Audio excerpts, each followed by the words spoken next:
The Late Night Alternative with Iain Lee on Talk Radio. We have ways of making you talk. Good evening, I'm Iain Lee, Catherine Boyle. Sam's answering your phone calls, 03444991000. So, Gary Rhodes, the punk violinist, passed away today. Clive James passed away on Sunday, but we only found out about it today. But all of that has overshadowed Jonathan Miller, who died today. And I was surprised, Catherine, you only have a passing awareness of Jonathan Miller. I'm obviously older than you, significantly older than you, and I kind of remember him being on the TV in like the 70s and the 80s a lot, like talking about art and stuff. But I found a brilliant sketch from Beyond the Fringe. It's him and Peter Cook. I don't know who wrote it. Doesn't feel like a Peter Cook sketch, but I could be, I'm still losing my belt, so it doesn't feel like a Peter Cook sketch, but I could be wrong.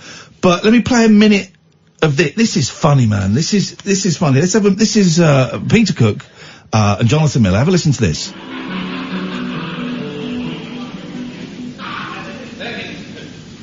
Perkins. Sorry to drag you away from the fun, old boy. That's all right, sir. War's not going very well, you know. Oh, my God. They're two down, the ball's in the enemy court. Yeah. War's a psychological thing, Perkins, not like a game of football. Yes, sir. You know how in a game of football, 10 men often play better than 11? Yes, sir. Perkins, we're asking you to be that one man. Sir. Perkins? Sir. I want you to lay down your life. Yes, sir. We need a futile gesture at this stage. It'll raise the whole tone of the war. Get up in a crate, Perkins. Sir. Hop over to Bremen. Yes, sir. Take a shufty. Sir. Don't come back. Right, you are. Goodbye, Perkins. God, I wish I was going too. Goodbye, sir. Or is it au revoir? No, Perkins. I love it. Goodbye, Perkins. Or is it au revoir? No, it's goodbye. So that's Jonathan Miller, who died today. Do you know what? Tonight's show's gonna be hodgepodge or hotchpotch? Either or. Is it? Yeah. Okay. Well, some people, as far as I care, some people still don't believe that you've got another think coming, which it is. It actually is. But tonight, I'd say hodgepodge. Okay. Tonight's show is going to be a hodgepodge. Oh, I never forget. I was heard someone was saying, "Well, to be honest, I don't really understand it. It's all mumble jumble to me." Mumble jumble. Tonight's show is going to be a hodgepodge of stuff. So let's just see. We're going to play a song in a minute. We're going to play Guess the Artist singing the song. But first of all, let's go to Pete. Good evening, Pete. Hello. It's hot pot, isn't it? He's thrown a Spaniard in the works. Oh, let's not bring racism. Let's not be racialist. No one says racist anymore, do they? Racist? People used to say racist. Did they? What people? Idiots. Yeah, you're being so racist. Wow. Did you never hear? Well, I know Ali G used to say racialist, but I've never heard racist. Oh God, right, go and find some footage from the 80s, and people will just constantly be saying racist. Really? Yeah. Wow. I'm not a racist, but is what they'll be saying. I can't be the only one that thinks that. 03444991000 is the telephone number if you want to give us a call. Pete? Hello. What you got? Are we doing it or not? Let's do it. Yeah. You really want to? I do. I have thought. I don't even know if I can be bothered anymore. Here we go. It's time for the reluctant apprentice correspondent update with Pete. I mean, you could see it coming a mile off, couldn't you? The minute the Umbro lady said we don't want a love song, it's like, well, they're going to choose a love song, and it's not going to go down well. So formulaic at this point. I mean, apparently Lottie's been in the music industry since she was 4. Yeah, so that's the first phone in tonight. How long have you been in the music industry? That was an incredible revelation. Is The Apprentice a bit dull this year? I think that they are particularly dim. Yeah. It's Dullville, man. It's pretty much relied on a couple of characters, and now 2 out of the 3 of them have gone, Yes. so... Well, we knew the Cockney Barrow Boy was going to go when he tried to rip off, when he tried to fleece the artist. It's like Alan Klein signing the Beatles. It was when he uttered the immortal phrase, "We've done all the hard work," to people who have been grafting to try and make their way in the music industry. Alan Klein signing the Beatles. Yes, outrageous behaviour. 50%, my ass. My ass. Pete, can I ask you a question? There was a correspondent update. The apprentice of Pete. How are you doing, Pete? I'm slightly better than I was on Friday. I didn't get the job. Oh, mate, I'm sorry. Well, it was a gut punch when I heard it, and then I found out that, because it's a small world that I was applying in. They were all sex criminals. Yeah. There we go. Legally, no. No. I found out that a former manager at the place I'd left got the job, and it's like, well, I felt slightly less bad because I knew I couldn't have competed with that person on it, you know. Okay. Well. Well, just knowing the person. Yeah. But just sort of knowing the person, like, okay, I can understand that. I tell you why I'm asking, Pete. There's a weird vibe in the air at the moment, right? There's a weird vibe. And it isn't just me, and it isn't just you. I don't know if you heard all of last night's show. I don't know if you heard CJ at the end of last night's show. CJ, I tweeted him, yeah. Yeah, CJ's been a regular listening for years. He's come to some of our live stuff. He's not called in the show for a while. And he called us in last night, and he was in real distress. He was in real mental distress and pain. And CJ, if you're listening, I'm hoping you're going to give us a call tonight and just let us know that you're still alive. It's kind of the thing. Well, he's been on Twitter a bit, so he is still, good. You know. Unless they're also tweets, which I think you can do. I'm joking. I'm making a joke about someone taking their life because that's what we do here. But CJ, if you feel up to it tonight, I'd love to talk to you. And I've not stopped thinking about CJ's call, Pete. All night. And all of today, I can't stop thinking about his call. I think the whole show, I mean, you know, from sort of Jonathan and Lavinia to CJ at the end of it, You know, we found out tonight, I told you it's going to be one of those shows. We found out tonight that Eamon Holmes was listening to the show last night. Oh, no. And I don't know if you heard the bit about him suntanning his... I did, yeah. Yeah, well, yeah. I don't know if he heard that bit. But he did hear us talking to Jonathan and talking to Lavinia. And he's issued legal proceedings against us. No, he enjoyed it. He enjoyed it. Sam said, Eamon Holmes was listening last night, and both me and Kath went, what? And?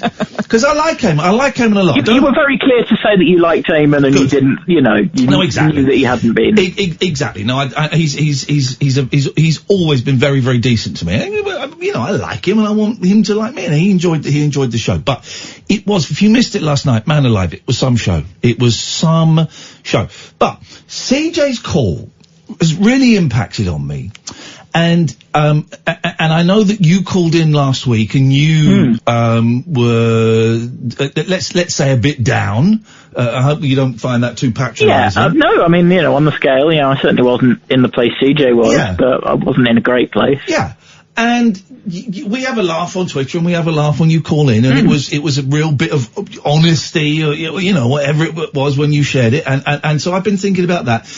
And I don't want to make this about me, but I am going to for a minute, because I'm the ego that drives the show. I'm in like pain. I'm in like a really awful place at the moment, Pete. And I don't know why. There's been no, I mean, you know, see, Velvet Passing has not helped. But I was in this place before that. There is no event I can trace it back to. There's just... You know, I think it's not help it. I mean, you know, the time of year, as we've already discussed, but also there's so much toxicity. Yes. I mean, a couple of hours ago, I tweeted out, you know, can we stop reducing people who vote the opposite to what we're going to vote for as, you know, thick, scumbags, racists, do-gooders, just whatever. The enemy in general. Yeah. And how did that go down, Pete? Some people got it, you know. Some people were like, just basically suggesting we be a bit kinder and give people a bit of benefit of the doubt. I think you're right about the toxicity. Again, if anyone missed it last night, we had a very angry gentleman called Michael phone up who was very, very upset that he can no longer... Oh, I've got a splinter. Or is that a blood blister? We'll find out during the show. That he can no longer use the word uppity because it's not one of the strongest words, but it has racist connotations. And I extract from his call that he feels that the white male privilege is being chipped away, so that black people are, you know, that some of his power is being given away to black people. Well, it's not at all. It's just hopefully bringing everyone up to the same level. It's not bringing people down. He resented being told what to do for the sake of people who he felt, were being given extra favours. And he was very happy to come on and say this in a very aggressive way and then use the C word. And we talked as well about the 200 people that complained to Ofcom about two men dancing on Strictly. And we've got this whole anti-Semitism thing, and we've got this anti-Islam thing in the two main parties. And yeah, I mean, I will say that I think, you know, I see that me asking people to be a bit kind. I see that, you know, I'm writing that from a place of white male privilege. Let's be honest. I mean, you know, the replies I've had sort of otherwise have usually been mostly. I had someone quoting it and saying, "Well, you do what you like, babe, but if you know, but don't come anywhere near me." Right. It's just like if you come near me, you better get running or something. I was like, gosh. Oh. But you know, I get. You know, people are in different places. You know, I kind of get it, but yeah. Some people have found a home in a tribe. Some people have found power in hatred. Well, some people, remember when people got very angry because I said that I still like Jay Aston from Bucks Fizz, even though she was going to stand for Brexit Party, wasn't it? I don't know if she did in the end, because I know a lot of them were kind of let down. I don't know what I'm trying to get at, Pete. I was really trying to think of I wanted to do like a really powerful monologue to open the show and talk about human suffering and pain and kind of reflect on CJ's call. And I thought it was interesting that you called him first, because then we could kind of tie that in. And I wanted to share that I am in, you know, an incredibly painful place at the moment, and I'm just doing a lot of sleeping, and you know, I've got builders in, and it turns out, here's the thing, it turns out everything that they told me to buy for my bathroom I bought, and it's all the wrong size. It's all the wrong size. No. It's all the whole thing. And the builder's saying, it's all the wrong size. I said, yeah, but you gave me the measurements. No, I didn't. Yes, you did. So this is all going on, right? And I can't do a really good monologue about it because there is no thread, there is no beginning, there is no end, there is no question to ask at it. And this is kind of, I guess, what mental health is, mental illness. This is what life is it's confusing and it's messy and it doesn't follow a clear line that you can do a 5-minute, well, this happened today and this is where it's not working like that. What I want to If it did, we'd all be able to be fixed, you know? I think so. I guess what it boils down to is, I want to say, dear listener, I feel like shit. Mentally and physically and emotionally, I feel awful. And I sound very upbeat and I sound very whoa, but inside, you know, there is a 6-year-old child who is sobbing his heart out and I want to die. That's where I'm at the moment, right? I'm not going to commit suicide, anything like that, but that's where I'm at. And I guess what I'm trying to say is, I don't want to make the whole show about this because they can be hard shows to present and hard shows to listen to. But I guess what I want to say is, Pete's call last week, CJ's call last night. If you want to call in and share that stuff, do you know what? We can do it. Don't worry about dragging the show down. Me and Catherine will make it light and stuff. Don't want the whole show to go in that direction, but we can certainly talk about that. What I'm trying to say is, I think, that we're not alone. I guess that's it. There are other people feeling as miserable as you. Some are feeling more miserable, some are feeling significantly less miserable, but there are people out there feeling miserable. And beyond that, I don't know what to say. I don't have a solution. I'm not saying go and check on your neighbours, because that would scare the crap out of me and really annoy me if my neighbours go, hey Ian, I heard you on the radio last night and I just want to say I'm here to give you a ghost hug. Don't send me ghost hugs. I don't know. I mean, doing that in London, you get arrested. So. Here's what I'm wondering, listening to this. It seems that people are feeling that way. Some turn it on everyone else. Some turn it on themselves. Is there an alternative? I don't know. I've just had a nice tweet from CJ who's alive. Here's the message. Don't kill yourself, anybody. I'm not talking to CJ. I'm talking to, don't kill yourself. Ride it out. This is I know this is gonna pass. I wish it would pass quickly. I can't quite catch my breath. I don't know. This has been a very shambolic. Listen to your own advice. I know from personal experience, it's hard to take your own advice. Yeah. Just make sure you do. I mean. Okay, well, that was the Apprentice Correspondent Update with Pete.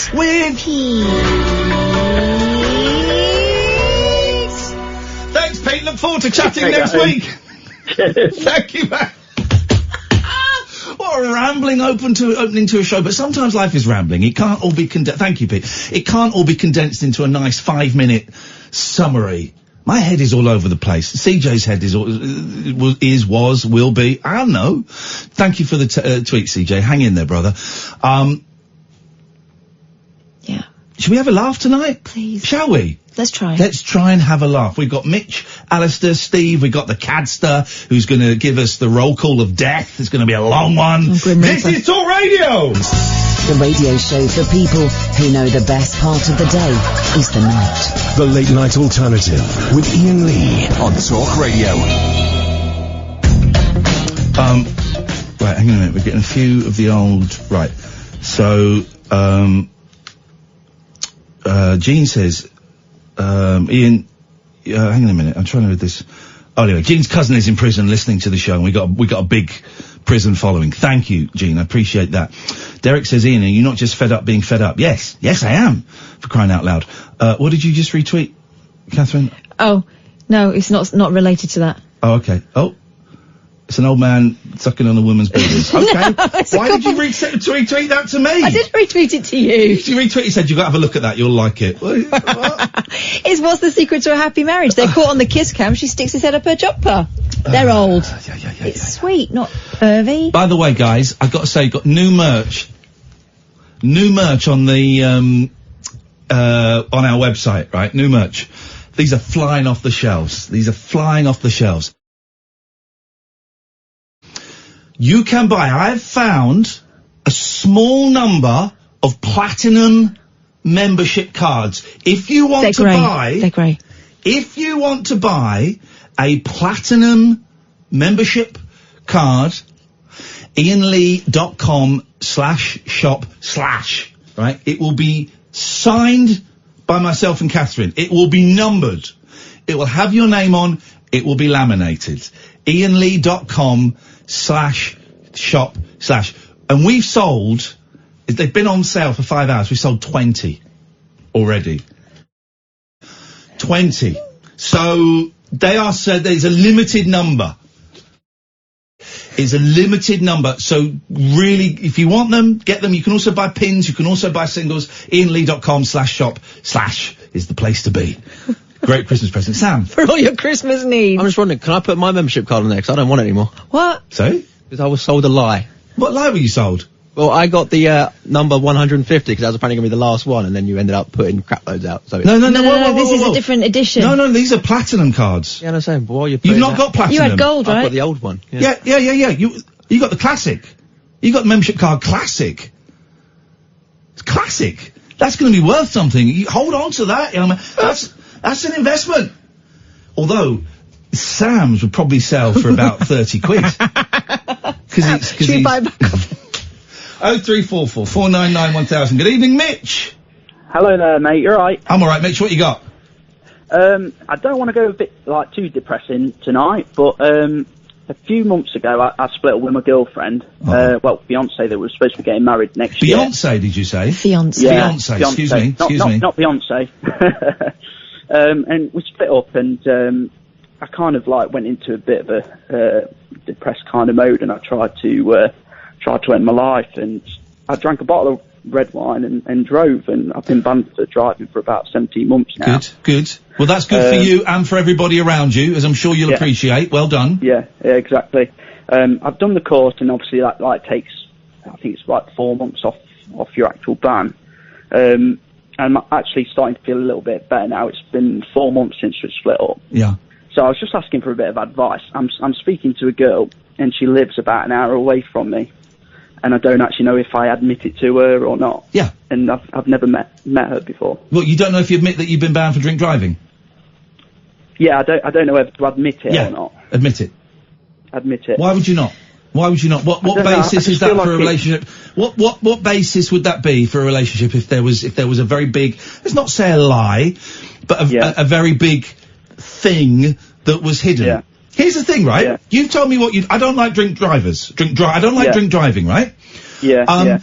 But you've told me what you've done, and I'm still very happily talking to you, and I'm not thinking any worse. I'm not thinking, well, this guy's a scumbag. You did it. You've explained the situation. I disapprove very strongly of what you did, but you went to court. You faced up to your responsibilities. You're serving your penance. I respect that. And you realise what you did was stupid, Catherine. Also, from the woman's point of view, don't you think that by hiding it from her, you're taking her choice out of it?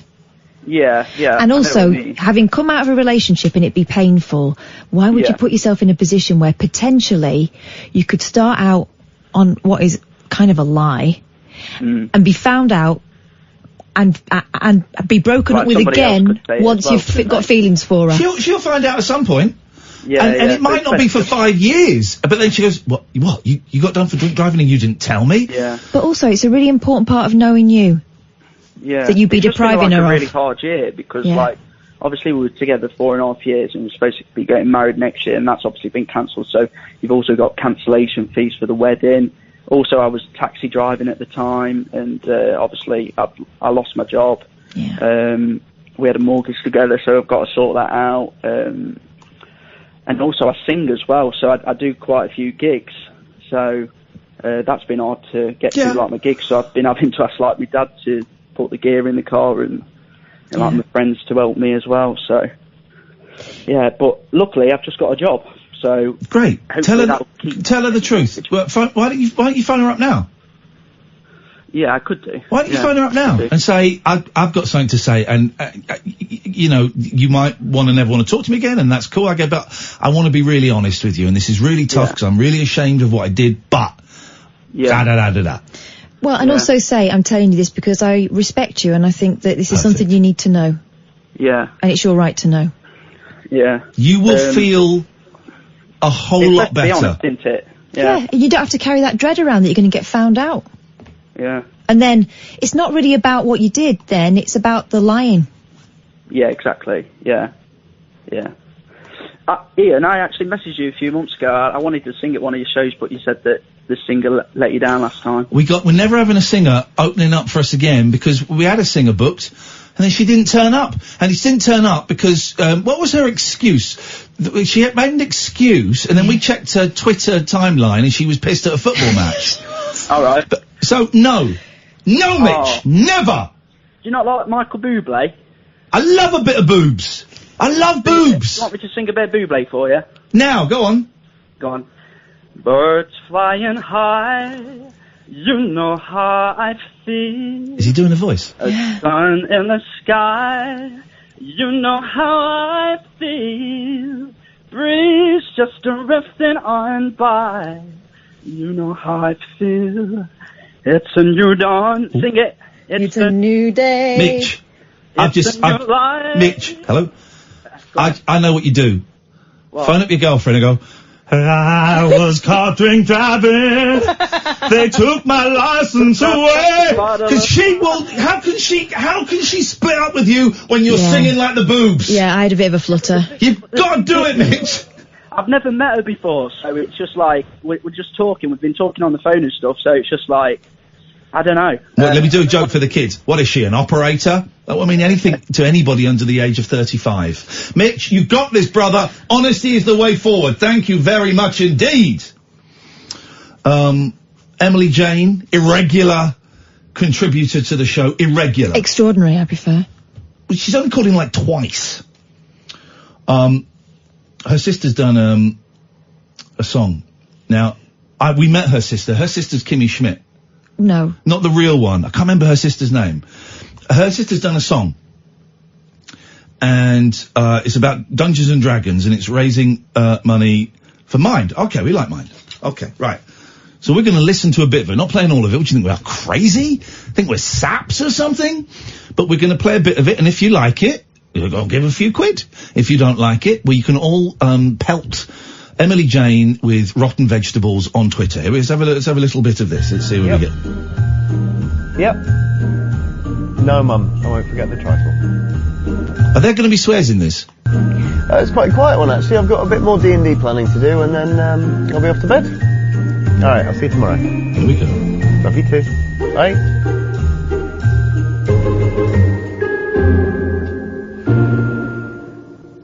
Bloody Christmas.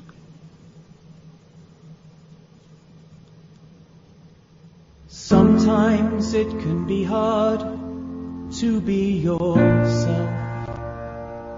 I like this. It's not easy to know who you are or what you're like. You'll be told, don't worry what people say, be yourself. Which is right, but it's alarming, because it reveals that there are people who don't want you to be yourself at all. It's hard to just be one person. One person is a lot for one person to be. This is very wise. This is wise. But I know a man who isn't afraid to be a merchant or a pearl thief who never got paid. There we go. Or a father to a son who has strayed into piracy. Can't you see how brave it is to be literally everyone else? Okay, fine, there we go. This is about Dungeons and Dragons. You ever play Dungeons and Dragons? No. I'm up for it. Sam plays it. I want to play D&D. Doesn't it take ages? It does take ages. I want to play D&D. Ah, look at this. We've got, like, loads of people to talk to, and I just... Come on. What? Sorry? Crack on. Say hello to Steve. Steve. Hiya. Wagwan. Well, you said it was Gary Rose that died. You were thinking of Nigel Kennedy. Nigel Kennedy's dead as well, the chef. What a tragic occurrence. So today we've lost the chef Nigel Kennedy, we've lost Clive James, Johnny Wilkinson and Gary Rhodes. Oh, Johnny Wilkinson? No. Nigel Kennedy's not dead. You were thinking of Nigel Kennedy when you said Gary Rose. Why would you spread it then, Nigel You need Kennedy? to be very, very careful, Steve. You came on and said that Nigel Kennedy was dead. You need to walk that back immediately. Apologies to the Kennedy family. Apologies to the Kennedy family. Apologies accepted. He's not dead. Not that we know of. What the hell are you doing, man? But, no. When you said Gary Rose, and then you said about the violinist. Yes. Yes. Gary Rose was a chef. Gary Rhodes is the punk. No. Yes. Yeah. Gary Rhodes is the punk violinist. No. Yep. No. Yeah. I think I'm going to have to say yeah. No. Mm-hmm. Gary Rhodes was a chef. He's got the spiky hair, right? Yes. The eyes. The eyes are a little bit too small, like piss holes in the snow. Yeah. Right. Nigel Kennedy was the Nigel Kennedy. He's the violinist. Nigel Kennedy is the violinist. Yeah. Gary Rhodes. Hang on. This is Gary Rhodes.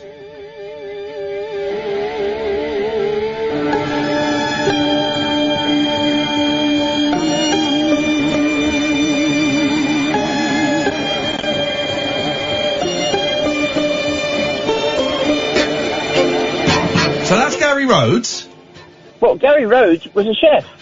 He might have been. Well, he might have been. I don't know what his hobbies were, but his career. He was a chef on telly. Sorry? He was a chef on television. I didn't see that. What was it like on like a celebrity cooking show, Celebrity Bake Off? No, back in the day. Right. I don't know, about 10, 15 years ago. You don't know when? Was it 10? Was it 15 years ago? Which was it? Holes in your story, Steve. All right. I'll say 11 then. Okay, that's a very specific number. Here we go. This is great.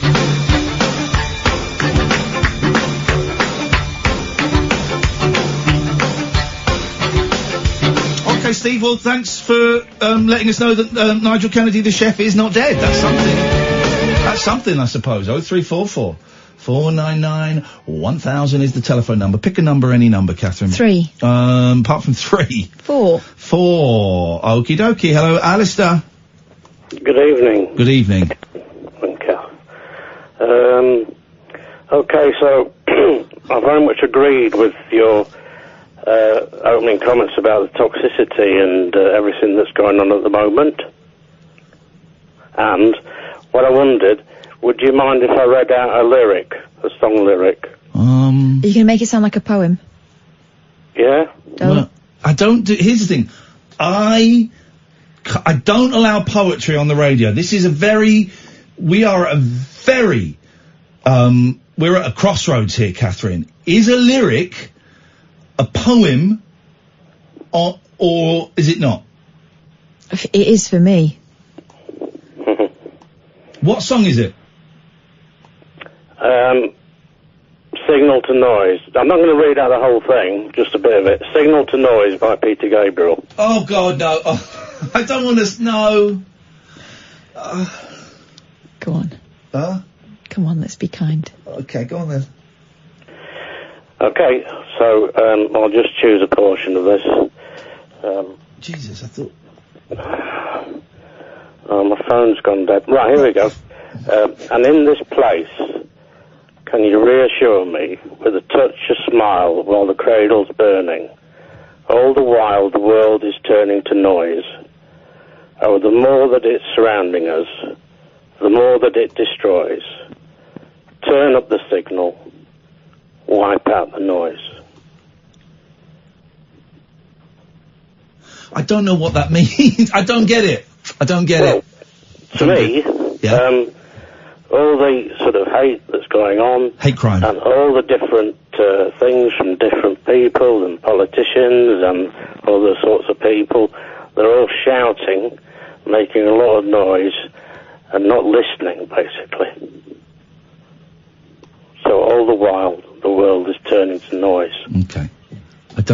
Okay. There we go. That was lovely. Thank you. So, anyway, that's the last time ever. Because I don't get it. I found what you said more interesting than bloody Peter Gabriel. I'm not belittling you, Alistair, so please don't think for a second I am. But I don't... Come on, Catherine, back me up. You know I'm right on this, and you're being overly kind. You're being nice cop to my reasonable cop. Yeah, but it just makes it more surprising when I slap the cuffs on. Ooh, kinky mama! Kinky mama! Alright. Hey, nice one, Alistair. Thank you, mate. Good luck tomorrow. Hey, thank you. Cheers, brother. 0344 499 1000 is the telephone number. I just prefer people telling us their experiences and stuff than, I hate poems. I hate poems. I don't, it's not like, I just don't like poems. I like a good book and I like a good song. The tune of them gets your back out, doesn't it? Yeah.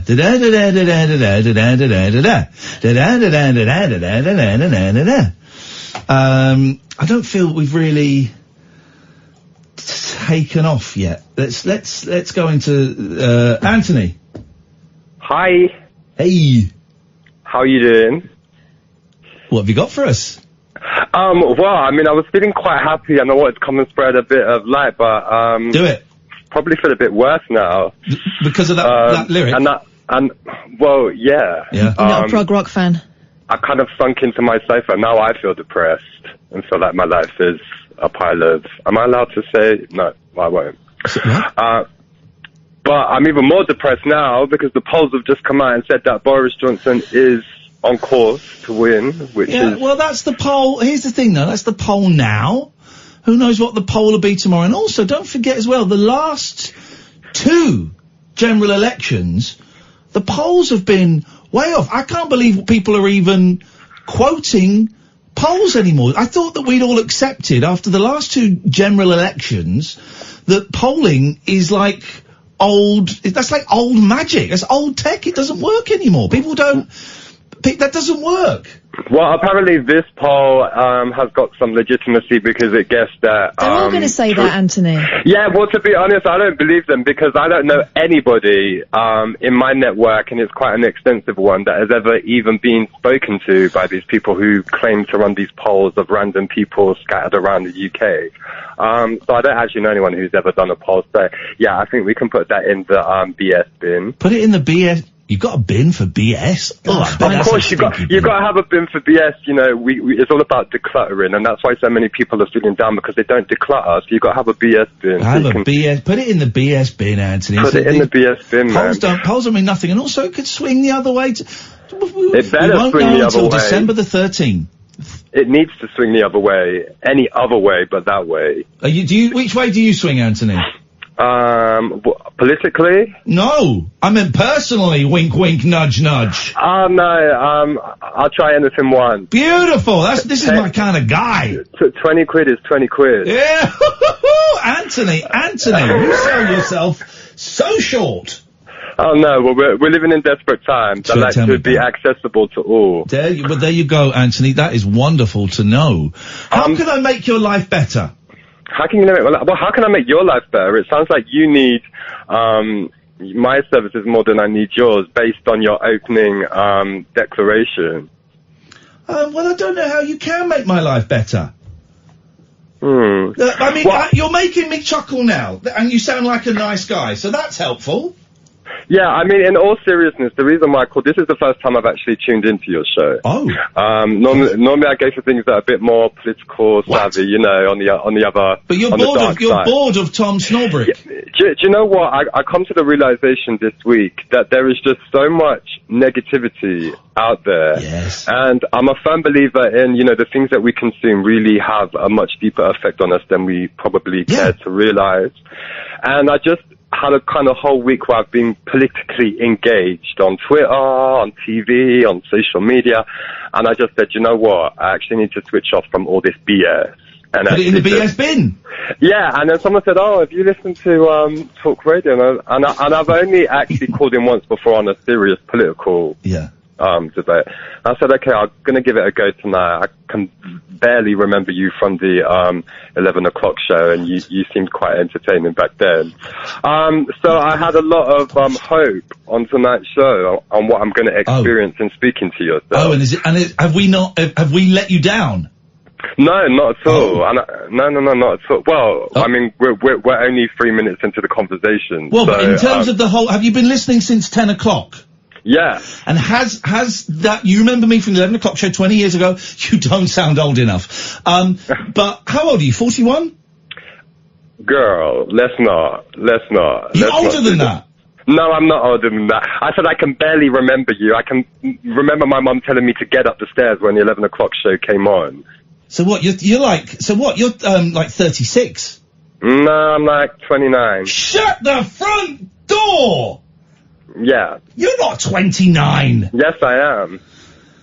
You sound like you've lived a life. Yeah, well, I smoke 20 a day, so that probably has something very to do with old-fashioned. it. But I have lived, do you know what? I have lived a very extraordinary life. Go on. A very different life. Tell me why. Well, you want to know? You really want to know? I want to know. What's been so different about your life? Okay, so my life, I grew up in Bristol, great city. Up until the age of like 18, I was very involved in gangs. Oh. And did lots of things that I shouldn't have been doing. What do you mean, like drugs? Drugs, antisocial behavior, just, crime. I mean, for me, stuff that I would say was normal, adolescent things to do. You get involved with the wrong crowd. You're trying to gain status in your area. Come from a very working class area, and it was all about status, who you were, what your family name was, and that, you know, carried weight and got you through a lot of situations. And I was probably, you know, a bit toxic in my masculinity and trying to overprove myself because I knew I had this deep, dark secret that I was a homosexual. Uh-oh, not one of those! Yes, one of those. So did you try and act like butcher so that people wouldn't know you were gay? I did for a while because I came, like, you know, my dad was Irish. He was a doorman before they became licensed, and he was very old school doorman. And my mom is Muslim. Oh, wow. So I was kind of like, you know, I cannot tell them that I'm a homosexual because, it'll be pretty sticky. So I packed my bags and I ran off to London. Yeah. Homeless for the first 2 years. Mate. Mate, you know, it happens. Homeless for the first 2 years, navigating my way around the London gay scene, which was hell. So hang on a second, and if I ask you anything that you don't want to answer, then please say. When we were joking about you doing sex things for 20 quid a minute ago, did you actually end up doing that? Is that what you're saying? No, that was a joke, and, you know, I know lots of people who, unfortunately, or fortunately, did go down that line, but for me, I came from a family of what I would say hustlers, and, I always found other ways to kind of get by. So my whole thing is when I first came to London and I was homeless and I needed to make money because I couldn't get anything from anywhere, like housing, nothing. I did a little stint of shoplifting. Okay. Where I would go into Harrods or I would go into Selfridges and I would steal these designer dresses and sell them to women in North London. Wow. And that lasted for like 6 months. And then I managed to get a room in a house in Tottenham, and then I was like, okay, cool, I need to get my life sorted. Managed to get into university. Well, managed to blag my way into university. Incredible. Through, you know, lots of stories of basically saying, I want to be a journalist. So I managed to get onto a journalism degree. And I managed to complete that journalism degree. And then I was able to do a master's in documentary film, which I did that. Yeah. And now, I mean, I graduated with my master's just 2 years ago. Congratulations. But I'm in a bit of an unusual space at the moment because I've got all this stuff that I never thought that I would have in terms of, you know, these academic certificates that say brainier than I thought or brainier than my primary school teacher told me. Yeah. But I'm not sure actually if I'm going to do anything with any of it or if it's the industry that I want to be in, like journalism. I was always told as a young child, you've got a really big mouth and you make a good journalist. But to see the state of journalism in the UK at the moment, I couldn't think of anything worse. I think I'd rather go back to shoplifting, to be honest. Could you not? I know what you mean about it, but there are still some really good journalists out there, right, who are kind of swimming through a sea of shallowness and stupidity. Could you not... sorry, Catherine's a great journalist. There are some great journalists around, but there Thanks, mate, unprompted. But there are some terrible ones, and I know what you mean. Particularly if you look at like all the clickbait stuff online, do you not think you could be the person that could go in and smash it from the inside? Do you know what? And this is what my lecturer said to me. My lecturer said, you know, your voice is important. You've lived a very colourful life, and you've got a lot to say. And you know, my lecturer would always say to me, like, you're the real Owen Jones, the real one. But the thing for me is, when I look at journalism, I think I probably have a bit of imposter syndrome. Right. And I think that probably stems from my master's because I went to quite an elite institution or one that is quite heavily regarded, and I managed to get into there, again, through blagging. Yeah. And, Let me tell you something. There you go, Kath. Everyone's got imposter syndrome. Everyone's waiting for the tap on the shoulder. The people that push through regardless, the bullshitters, are the ones that are going places, and that's why we're in the trouble we're in. We need a few more people who are honest with themselves to realise that actually you're never going to feel ready. Just get cracking. Yeah, no, that's true. And you know what? I am a fighter. I don't want to be like, oh God, you know, I'm just here and finish. Like, I'm a fighter and I fight. You know, I fight for my thing. I live in a house and I have to pay rent and I go out there and I do what I need to do to take care of myself and the responsibilities that I have. But sometimes when you've always fought, it gets harder as you get older to keep fighting with the same amount of energy. Of course it does. And you're, you know, whether you turn on the TV, whether you turn on the radio, you just realize that we're in a real, I would say probably like a deep depression at the moment, where everywhere you look, people are unhappy with their job, unhappy with their salary, unhappy with family life, unhappy in relationships. And I've recently also come out of a relationship which was a lot.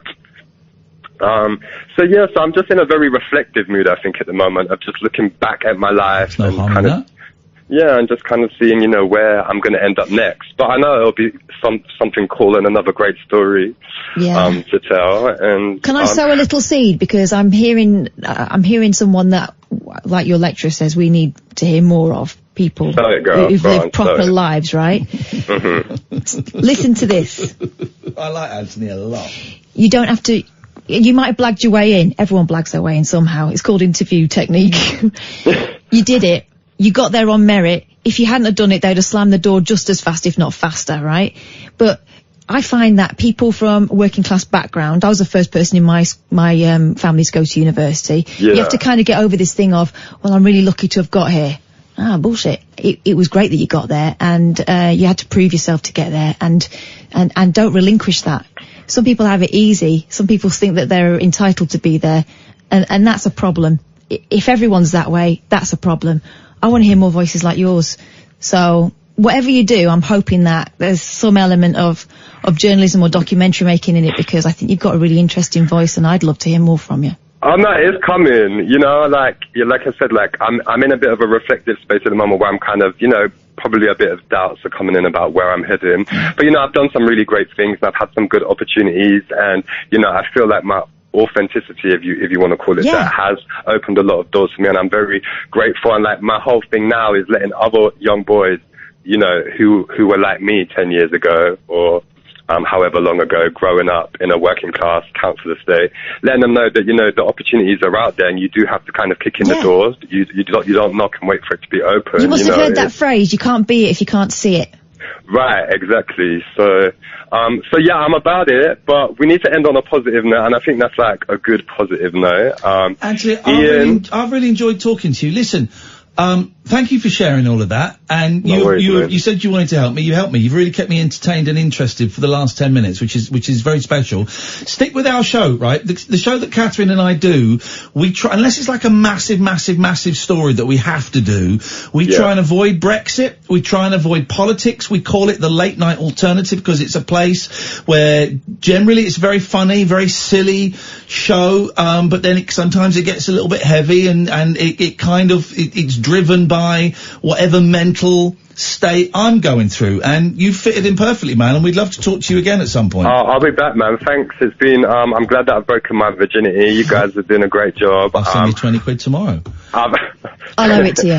I'll send a membership card as well. See you later, mate. I'm going to cut you off now. Here we go. That's how that works. Thank you. There you go. That was good. Thank you. 0344 499 1000. This is Talk Radio. Set free your mind. Let your fancy take flight. Conversation gets curiouser by the glow of moonlight. The Late Night Alternative with Iain Lee on Talk Radio. Oh, it's going to be a hodgepodge tonight. 0344 499 1000. Good evening, Paul. Hello, I was on last night. How are you both? We're okay, Paul. What have you got for us? Well, last night I was in a bit of a silly mood, and we did a bit of the singing, if you remember. Yes. Today... I did James Brown and all that, but I'm ex-military. I'm 60 years old, and I think I know how you feel. Do you feel like you've underachieved in life?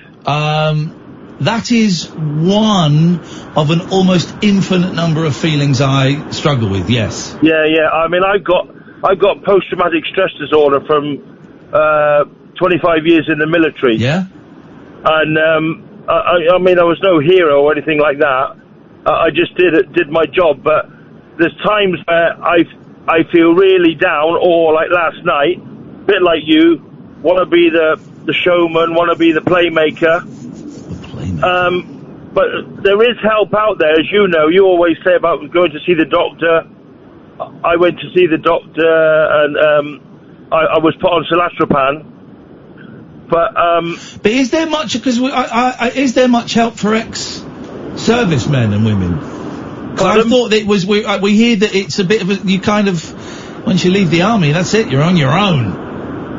You are, and it's a bit like if you want to do something, you've got to fill in loads of forms which take an age. And I'll give you an example of what the army used to be like. Yeah. You weren't allowed to wear sunglasses in hot countries. Wow, God, I don't know why I'm laughing, but that's... what I'm saying is you put sunglasses on and they go, who do you think you are? Effing John Wayne. Oh, blimey. Famous for stuff like that, stupid things like that, No, because John Wayne didn't actually serve in the military. He did everything he could to get out of service. Who was that? John Wayne. He did everything. I was reading the other day, he did everything he could to get out of military service, so... Well, yeah, he did. Yeah, the hell I will. Okay, Kincaid. But Paul, listen, we've not got much time. Are you alright? And have you got people around you? I have, but I do get really, really low, and, I have had the rope at the bottom of the garden. I have had the tablets and the glass on the side. Oh, mate. And then I've got I've got a good cop, bad cop on my shoulder. Mm. And then I'm thinking about, because this is my second wife, and I've put her through quite a lot of shit with one thing and another. I mean, what the doctor told me to do, he said, have you tried going walking? And I won't tell you the company I worked for, but I had a whole year off on full pay, and I played the game, and I walked from John O'Groats to Land's End for Help for Heroes. Yeah. On my own, with a £50 rucksack. And that really sorted me out, because you know what I mean? And that's what some people need to do.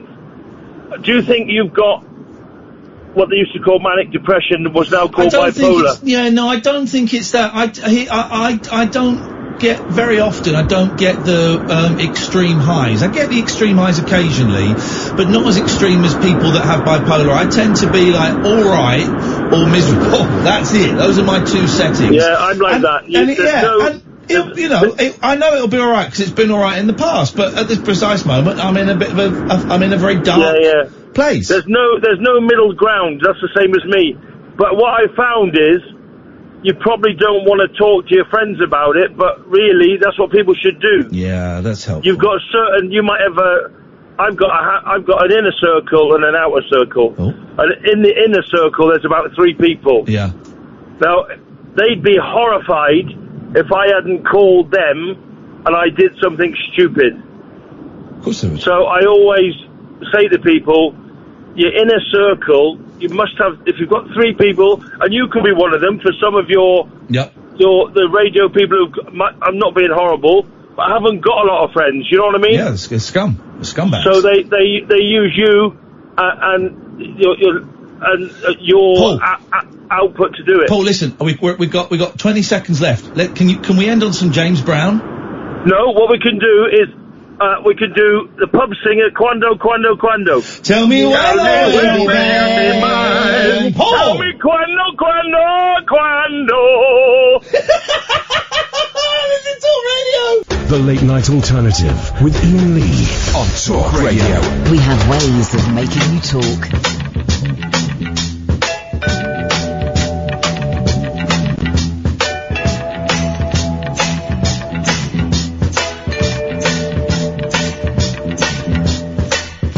Alone, I took a ride, I didn't know what I would find there.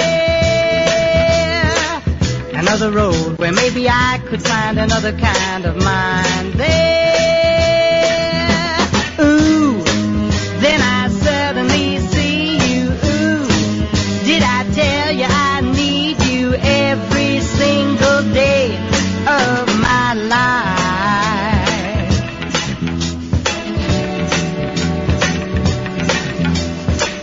You didn't run, you didn't hide, you knew I wanted just to hold you.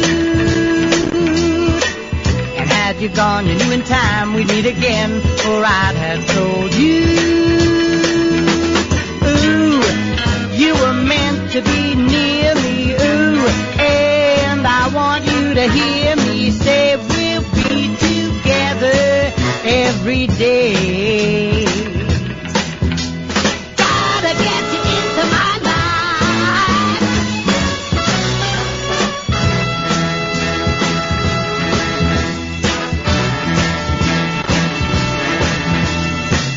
what can I do, what can I be when I'm with you? I wanna stay there.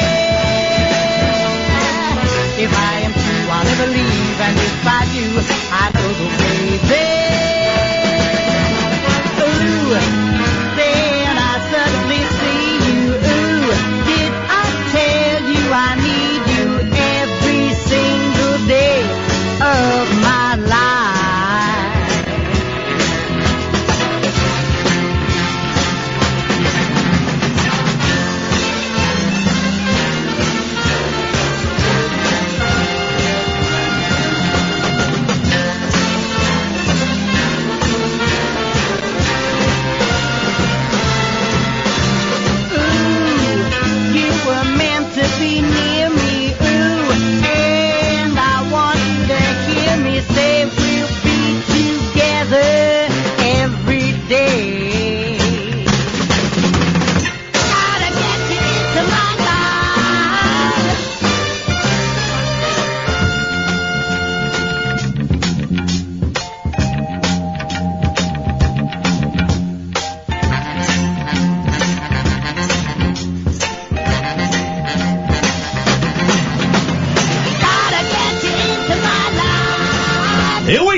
ideas. Don't say on Twitter who this is. Kath doesn't know who this is. Catherine, do you have? Give us the names that you went through there. That's a great version Charlie of the Beatles Drake. song. It's not Charlie Drake. No. Then I thought Sammy Davis. No. Now I'm gonna go. It's an album from 1968.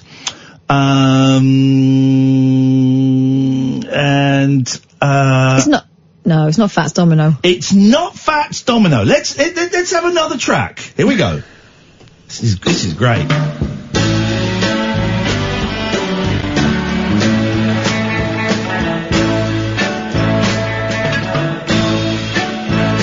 There's a light, certain kind of light that never shone on me. Is it the grandma from the Golden Girls? I want my life to be lived with. Sophia. Ladies and gentlemen, would you please welcome to the stage of the Talk of the Town, one of the biggest stars in Hollywood. It's Mr. Joe Pesci! Shut up. There's a light. Am I a clown to you? That never shone It's Joe Pesci. From the album Little Joe Sure Can Sing, 1968. Yes! That's incredible. Isn't it amazing? So I was close with the granny from the Golden Girls. Yeah, we're not far off. Thank you to Cupcake who tweeted that. I haven't heard this for years. Everybody say to do each and every little thing. Joe Pesci! You better like it, otherwise he's going to put a bullet in your ghoulies. If I ain't got you. Wow. It's something else, isn't it? I mean, it really is. I think I could have guessed all day and never come up with that. Let's jump, please, welcome to the stage. The one, the only, Mr. Joe Pesci.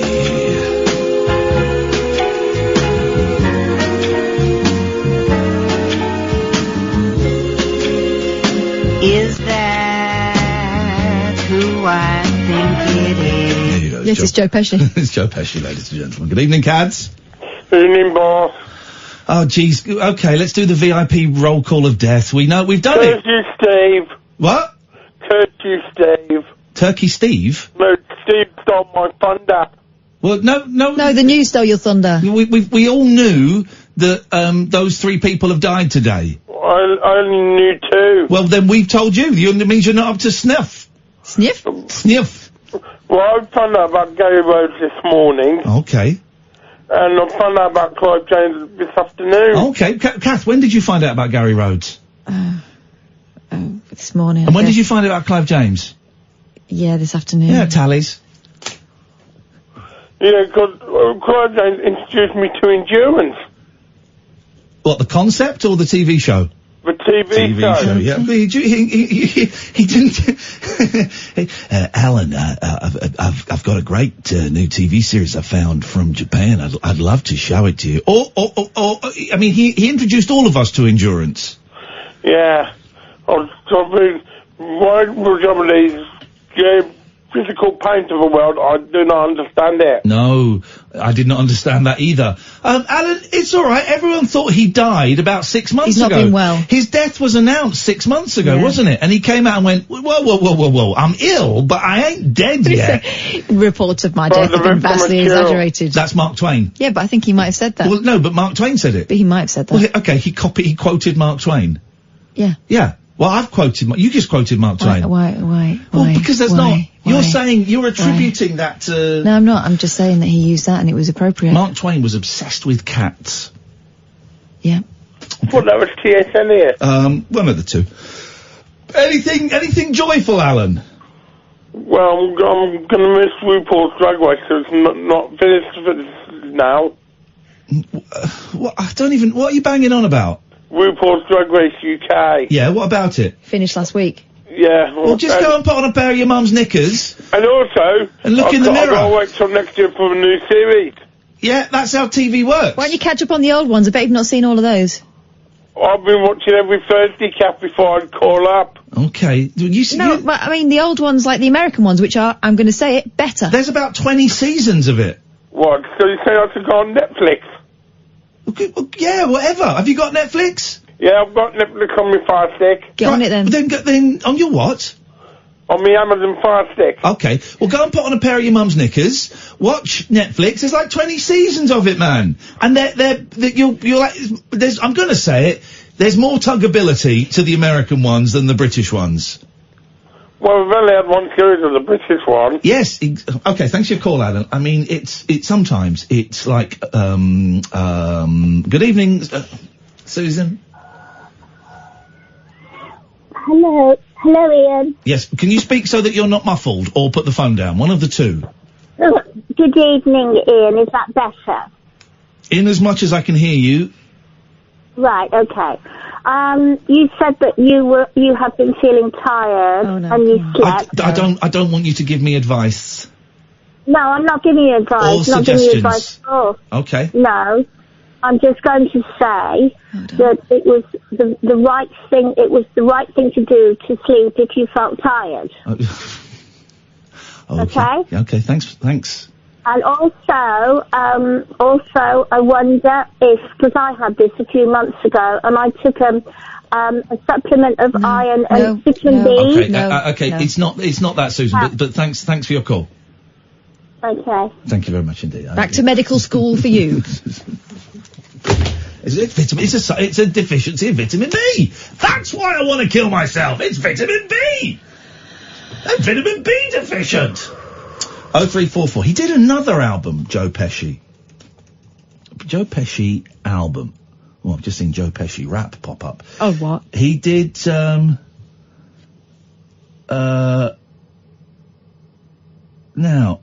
I think this is a comedy album. Why don't you take your love and shove it up your big fat ass? Okay, right, well, that's... I mean... Is that another home remedy for depression? Just check. Did he say what I think he said? Yeah. Why don't you take your love and shove it up your big fat ass? Okay, right, well, that's... Oh, dear.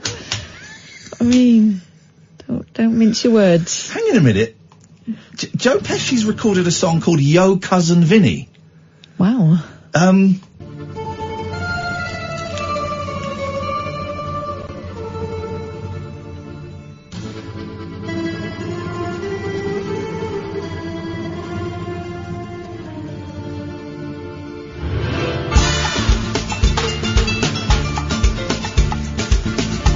We've fallen well and truly down the rabbit hole here. Every time I get the urge to visit my hometown, I'm sure that all my cousins will try to track me down. My heart says go, my head says no, it's best to stay away.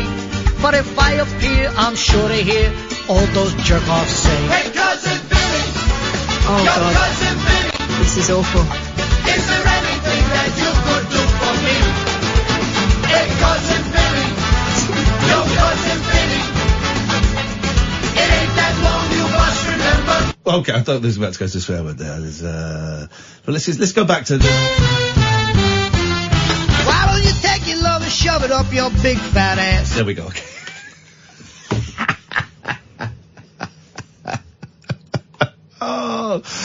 Oh, man alive. Yeah. 0344 499 1000 is the telephone number. Good evening, Jamie. You're on a night shift in a supermarket. Brother, I'm there. I'm holding your hand. I'm massaging your shoulders. I'm gently blowing on your ear. I'm ruffling your hair. I'm stealing some sweets and putting them in your pocket. And Could you stop that? Just pass him that tin, please. Okay, fine. What you got for us, Catherine? All right. Here we go. Cafe launches full English challenge so big that normal plates can't take the stress. Okay. I'd like to do a food challenge. I'm a big fan, as you know, of Man vs. Food, right? And I would really... I think I could do a lot of these food challenges. As long as you don't have a breakfast or eat anything in the day and don't drink too much water during the challenge, I could do most of those challenges. Do a belly buster. Yeah, well, so what is this? I'm up for it. This is in the Full English Cafe in Folkestone's Guildhall Street. Okay, yeah. This is according to Kent Live. It reports that this weekend they're set to launch a massive breakfast challenge. I'm in. It's called Man v Food. Okay. Challenge is a giant fry-up comprised of 26 pieces, including bacon. How much bacon? How many rashers? Don't say. Well, you can't just say, well, because bacon, Salty? Yeah, okay, you need to know how many rashers. Alright, well, let me just give you a flavour, if you will, of what bacon, you can expect. bacon flavour. You got your bacon, you got your sausages, you got your eggs, there's black pudding, there's fried bread, there's mushrooms, and then there is a bowl of chips. Okay, chips in a fry-up is cheating. Yeah. That is cheating. According to its creator, Andy Burnett, the owner of the cafe, it might just be the biggest and best breakfast challenge in Kent. Gosh, these guys are really so ambitious. I've had aiming high. He says he's had a Google of the competition, and I'm fairly sure we are the biggest and the best. This isn't a story. A guy has cooked a big meal, and he thinks it might be, but he's not sure the biggest in the county. He goes on to say that the huge dish is inspired by his love of eating challenges. I've always been a fan of man versus food challenges, and then one day I was on YouTube and I saw this full English challenge, and I thought, we can do better than that. Right, okay. After plenty of consideration, Andy came up with the ultimate full English, a concoction of pork, potato and oil. We know what a full English is. Yeah. That is bound to defeat many of those who attempt to finish it. All right, here we go. We'll get the stats. Let's have it. The whole thing is comprised of 6 slices of bacon, 6 sausages, 4 slices of black pudding, 2 slices of fried bread, 4 slices of toast. That is a lot of bread. Yeah, well, here's the trick with the toast. You do it, you mop it up at the end with the bread. Well, Don't do it first, that'll fill you up. You mop up the juice with the toast. You've got 2 slices of fried bread, 4 slices of toast, 4 slices of bread and butter. Okay, that's sneaky, but I'm okay, yep. Then you got mushrooms, beans, tomatoes, and the bowl of chips. That's not that, I could do that easy, that's not that big. I think I've had bigger. When putting together a breakfast of this magnitude, Andy explains attention to detail was everything, right down to the smallest factors such as the plates. Here we go. He said, I had to order these huge 40-centimetre plates. That's not huge. No, you want it served on a silver platter. Yeah. That's what you want. And you bring off the cloche. Yes, or on a decorating table. Okay, yeah. We're in an age now where people are eating off breadboards. No, you can't, because, no one has a decorating table anymore. When was the last? Have you got a decorating table? No, my mum has. Your mum has. It bends in the middle and everything. No, do you even know what a decorating table is, Sam? It doesn't know. People don't know what very rarely were they actually used for the old decorating. No, they were usually just the emergency table. They were used at jumble sales at the school. A trestle. Yeah, okay, alright. Your stories of, decorating tables, please, 0344 499 1000. Very long, thin table that you could fold up and carry. Yeah. Well, if you'd done on a decorating table that wasn't decorating... You couldn't have sex on there, it wouldn't take the weight. It would give. The secret to a good breakfast, says Andy, is making sure you're using good quality ingredients. We use corker sausages and fresh cut thick bread from the bakers, for example. It doesn't pay to cut corners. While I'm eating, I would like this played in the background, please. Why don't you take your love and shove it up your big fat ass? That's, It'll be launching in the cafe on Saturday, November 30th, and will only be available 1 day a week. Andy added, it's just a bit of fun, really. It's just a bit of fun. That could kill someone. Has anyone... can you Google... has anyone died doing an eating challenge? Doing it or after? Doing... What is this? During. Hang on, here we go. The lost hits and chart wonders you've been looking for are here on Off the Charts. That night you told me I'd hurt your pride. Yeah. You didn't tell me, baby, the frog had died. Why don't you take your love and shove it? I've had my fill of it. Sorry, I've fallen down a very strange rabbit hole. Okay, go on. Deaths. Most have occurred from choking.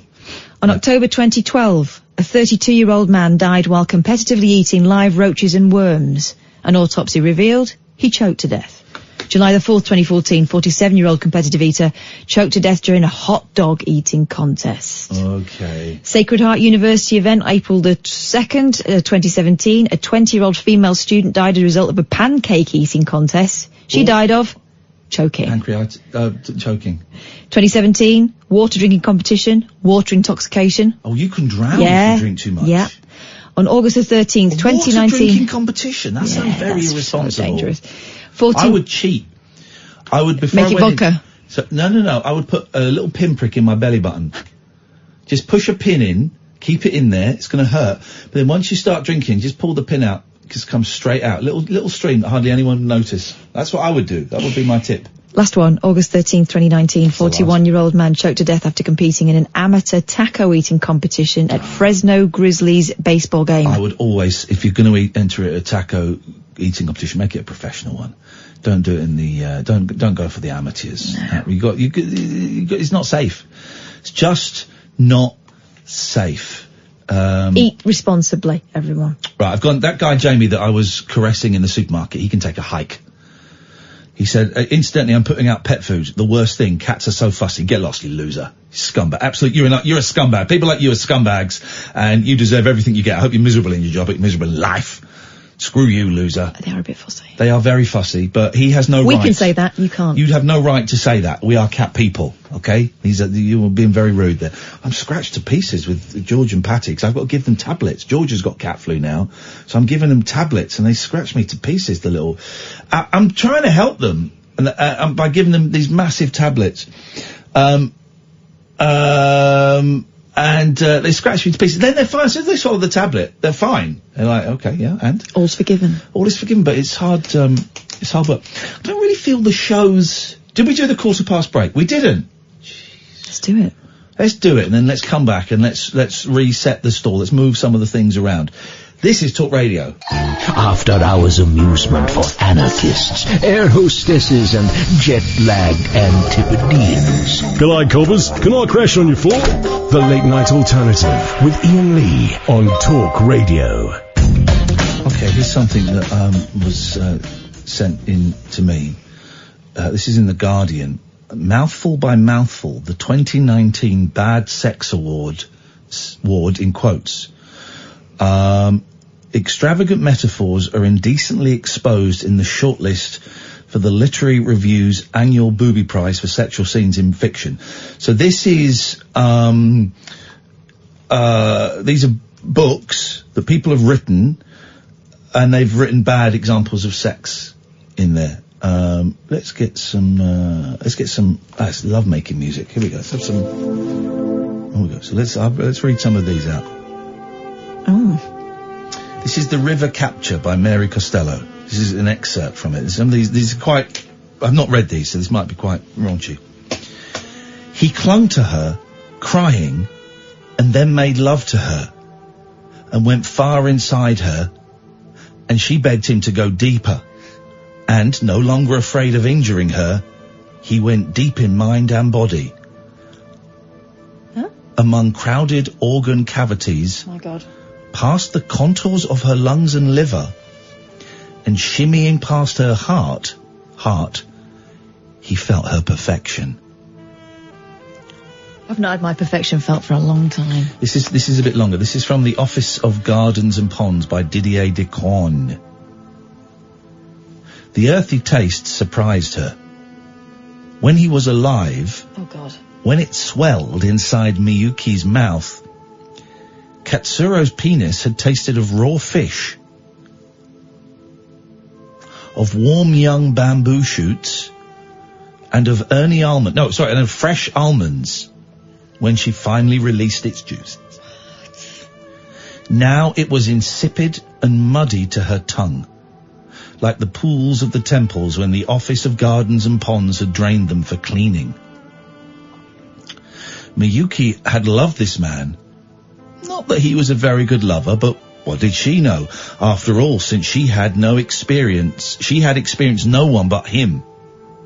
He used to upset her by the way he silently loomed up behind her and took her by the shoulders, his nails scratching her flesh, his strong breath enveloping her neck, a smell of ripe fruit and poorly tanned leather. Oh, God. His knee pushing against her lower back to open her tunic and expose a portion of naked flesh against which he would then rub his organ as if he were furtively making omelette rolls. Oh my God! Where did that come from? He did not derive his pleasure without her, but in front of her, and differently. Okay, I'm going to send you the link, because I'd like you to... We should alternate these, so I'm going to just email... Who writes this and goes, yeah, that's fine, done, send? Thank you, Cupcake, for this. Sent us this as well. I've sent you the thing, so Right. you should get the... I've sent it to your private, your personal... I mean, it is private and personal. Private, so personal that's email. Alright, let's have a look here. Here it is. If you go down to the next one, City of Girls by Elizabeth Gilbert. 0344 499 1000, by the way, if you want to join in the show. That's not really taken off yet, but there's still plenty of time. Plenty of time. There was a sensation occurring here that I didn't even know could occur. Stop the clock. This is actually genuinely erotic. You got like a sexy voice, it turns out. I took the sharpest inhale of my life. I'm not sure I let my breath out for another 10 minutes. You must have, you'd be dead. Okay. Alright, I won't interject any further. I do feel that I lost the ability to see and hear for a while, and that something might have short-circuited in my brain, something that has probably never been fully fixed since. My whole being was astonished. I could hear myself making noises like an animal. And my legs were shaking uncontrollably. Not that I was trying to control them. Jeez, this is hard, man. And my hands were gripping so hard over my face that I left fingernail divots in my own skull. Divots? Then it became more. And after that it became even more still. Then I screamed as though I were being run over by a train. And that long arm of his was reaching up against to palm my mouth. And I bit into his hand the way a wounded soldier bites on a bullet. And then it was the most. And I more or less died. Is everyone okay? Okay, there's two more. Do you do the last three? You do it so much better than me.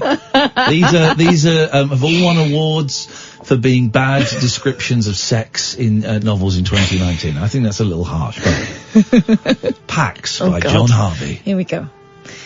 She gave a yet deeper moaning sigh. Like breathing in, he saw the word he said... like breathing in, he saw the word he had said shiver and expand inside her. Her arms moved now and flexed. Out of here, Venus de Milo. This doesn't even make sense. She hasn't got any arms. No. He watched the death life fill her growingly. These are all growingly. These are all about... I think it means getting a boner. These are all about, like, dead people having it off. What's wrong with the world? She grabbed and caressed him with more muscle, more zest than ever before. Her long, lean arms were spider arms, while her kisses roved and dug. I see it, he said. You're the female praying mantis devouring her mate. I am. You are. I shall eat every shred of you. Mouthful by mouthful. Exactly. But boy, you taste good. She licked her lips and pulled him close, but now he was clasping too. It was kind of a slow wrestling. They were knitting each other into a loose, slipping knot. He was upside down over her. Oh. Say it. Oh, God. Say it. God. Okay. He was upside down over her.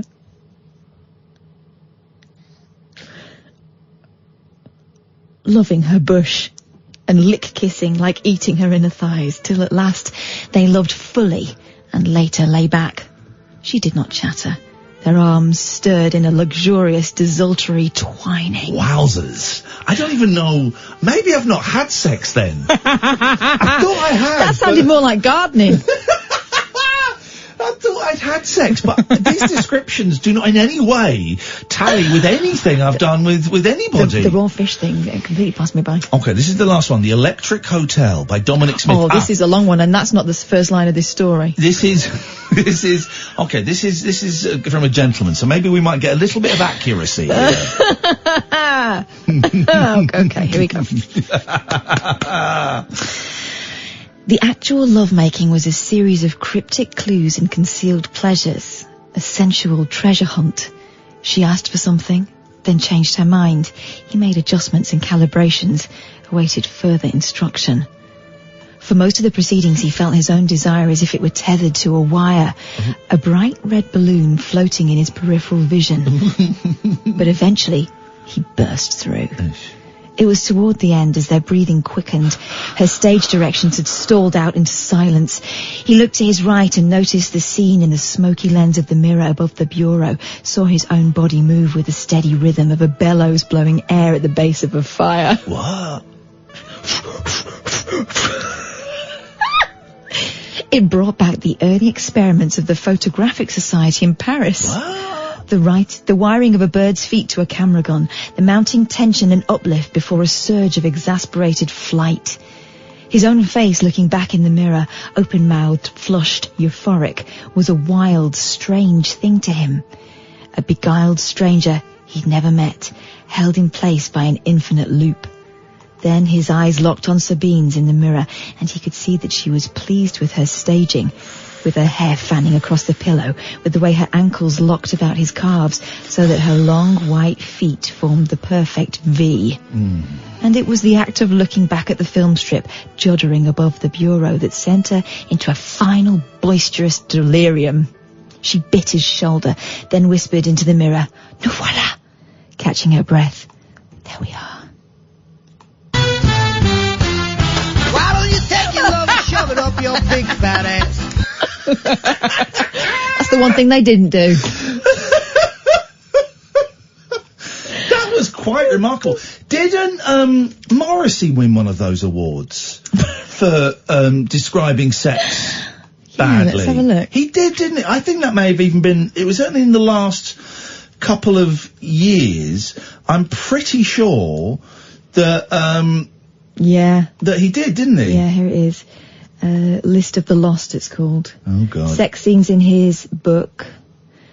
List of the Lost swayed the judges. It was announced in a lavish ceremony presented by Nancy DeLolio. Who else? Oh, gosh.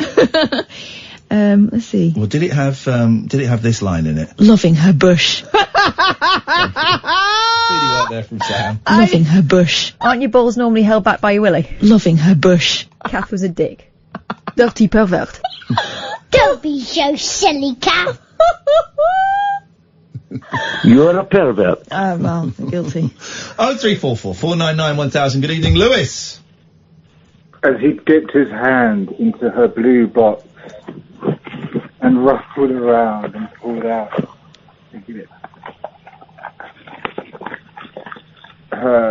He unwrapped her squeaky giant wrapper. What? Put a brown ball into his mouth. You eating? What are you eating? Maltesers. Yum, yum. Now that is talking my language. It's getting me quite hot under the collar. You dirty pervert. Are you crunching that or are you sucking on it, Lewis? Oh. And you don't want him to crunch, you want him to suck! Yes, he's crunching hard. It is quite funny. It is quite funny. It's a bit funny. You two sound like you're having a fun night. Yeah, man. We got a dog and a cat. And some lindor. And some lindor. Oh, lindor. You guys, what are you guys, Rick? You're not the couple that won the lottery, are you? Buying lindor and having it on a Wednesday night? Oh, red wine, we got it all love. Yeah, baby. Have you made love to each other yet? No. Well, make love. Why? To show. No. Here we go, to burn off the lindor. There we go. No, we're making love to lindor chocolate. Oh, even better. I can't doubt. That's a threesome I could get behind. Is there, you know when you get given a box of lindor, right? Yeah. And you go, they'll, and then they go in 20 minutes, and you feel in the last 3 you feel sick, but you think there's only 3. Push through it. Got to finish these lindor. You can have too many of those. Yeah. I think that's why they call lindor, because lindor. I think Lewis and his young love might have had too many. No, I haven't had enough, darling. Oh. Was there anything I can talk. Look, listen to me, sir. I can talk very sensual over the radio. Go on then. Go on. Go on then. Let's hear you talk very sensual over the radio. Oh, you're hearing me now. So, sir, I would gladly come there and share my lindor with you. I'll pass, thanks, but cheers for the offer, love. Cheers for the offer. So, sir. Sir. How about I come over there and unwrap your chewits? I had chewits the other day for the first time in years. They are bloody good. Chewits are great. I'm born for you. Kids found them in the car and they're like, Mum, what's this? Yeah, like they'd found my dirty secret. Admittedly, I bought them for my kids and I forgot to give them to them, so I thought I'll have a packet. Wasted you can on have kids. A packet and That's so good. Let's take the break. Just don't feel we've reached escape velocity yet. It's not been a bad show, but it's been a little bit, Yeah. What? Yeah. So when we come back, we'll do something. Okay. This is Talk Radio. Dead of Night discourse for disco queens, I'm related to Jedwood and Dolly Parton. dairy farmers, and distant fathers. Yeah, well.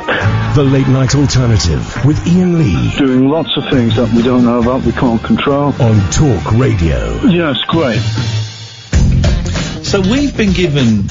I know... Okay, right, so fine. So Mike Graham, who works here, fine broadcaster, is doing, like a TV show as part of the output here at Talk Radio, right? And here's the thing. We've been offered the same gig. This was supposed to be top secret, but Mike's tweeting about it, so the jig is up, right? We were offered the same gig to do like a sort of TV show. I mean, it's a camera with a green screen, but it's a nice camera. And, of course we should. But I don't know what we would do. So I'm up for taking your suggestions, dear listener, on what me and Kath could do with a camera, with a green screen, and we could take like Skype video calls, so you guys can maybe call in or something. I don't know.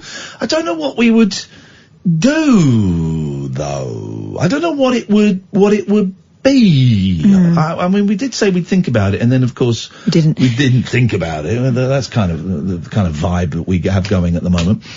But I don't know what we do. Mike's having the time of his life, tweeting the hell out of it, and I'm thinking, I want a piece of that pie. Do we get paid for it? We would have to. And Mike Graham would not be doing it for gratis. We know that. So there's got to be a few quid in it. So I'm in. Yeah. I'm in. But what do we do? Do we do, I don't know, crap cooking? What? Crap cooking. No, why would we do that? Why not? I'm just thinking of, listen. Gary Rhodes is gone. There's a space for cooks. There's no bad ideas. It turns out there are. Yeah. I mean, what would we do? I mean, the act is just two idiots talking. This will work for a lot of idiots. Let's have a think about it. Good evening, Colin. Hello? Hello? Hello? Hello? Okay. I'd be quick if I were you, because you haven't got much time. I beg your pardon? There we go. Told ya. 0344 499 1000 is the telephone number. I mean, that was poor. Yeah. The show's a little bit flaccid tonight, but we don't need help turning this turkey into a turkey, okay? We know what we're doing. We are professionals. We are professionals at this. If you want to give us a call, 0344 499 1000 is the telephone number. Feel we should do something great and we should do something good, and I'm hoping that by waving my arms around, the inspiration is going to strike me. And?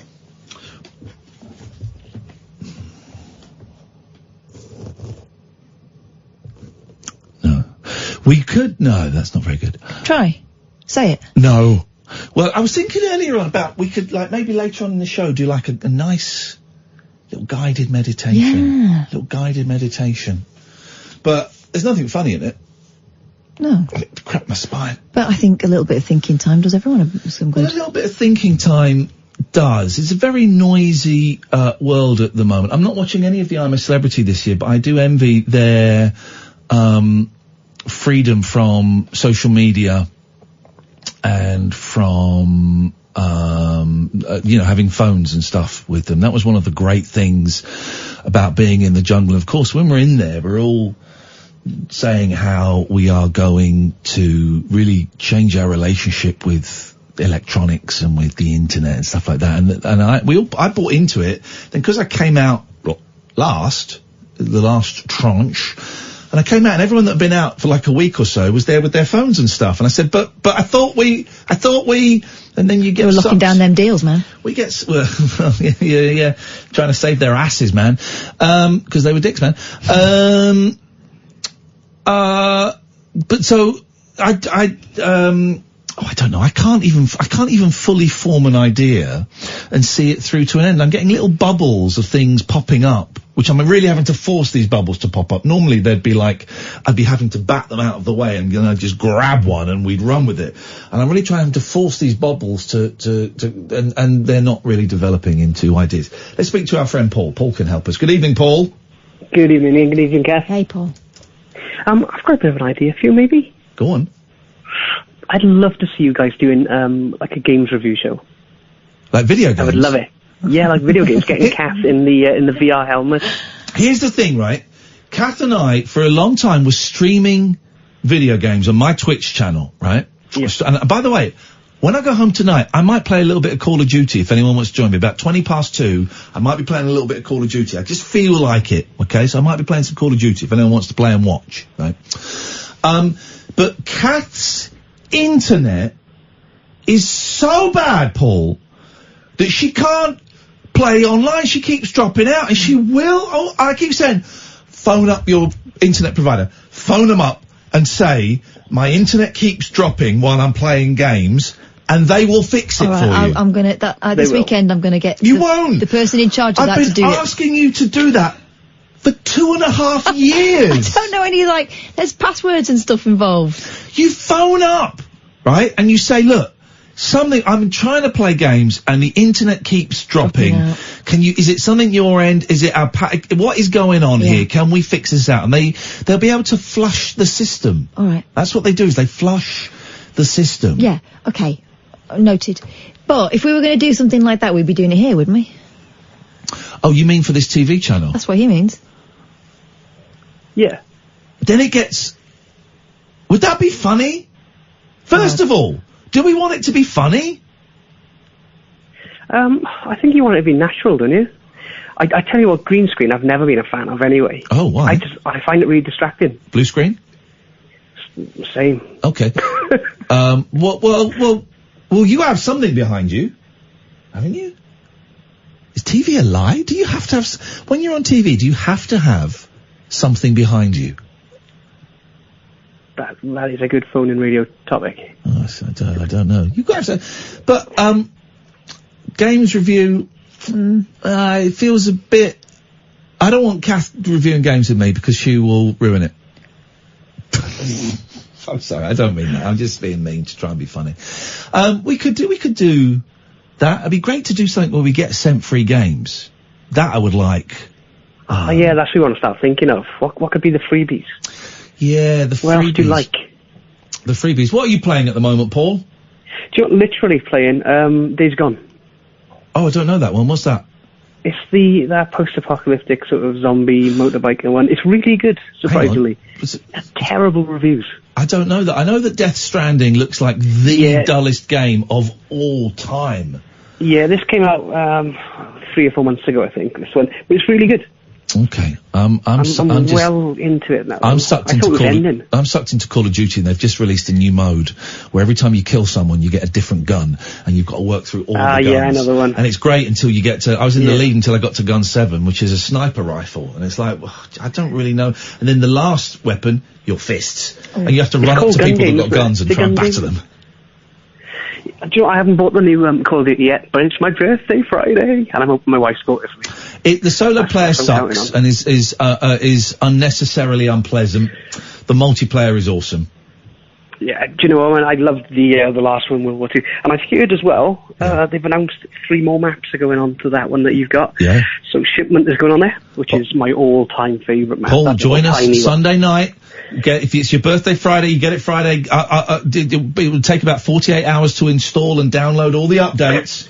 Yep. And then join us on Sunday night for our weekly Hashtag TLNA Call of Duty battle. Will do, man. Nice one, Paul. Thank you, mate. Got you. Cheers, buddy. Cheers, bye. Pete Townsend's in trouble. Oh, no, why? He said he was glad that John Entwistle and Keith Moon were dead.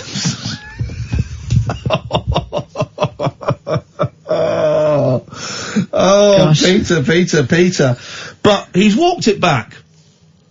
And he said, look, I've been doing so many interviews, I've run out of things to say and I'm going a bit crazy. And he was being facetious? No, he wasn't, because he says they were a pain in the arse, which they were. And he said, and what the story focused on me saying I'm glad that they were dead because they were a pain in the arse.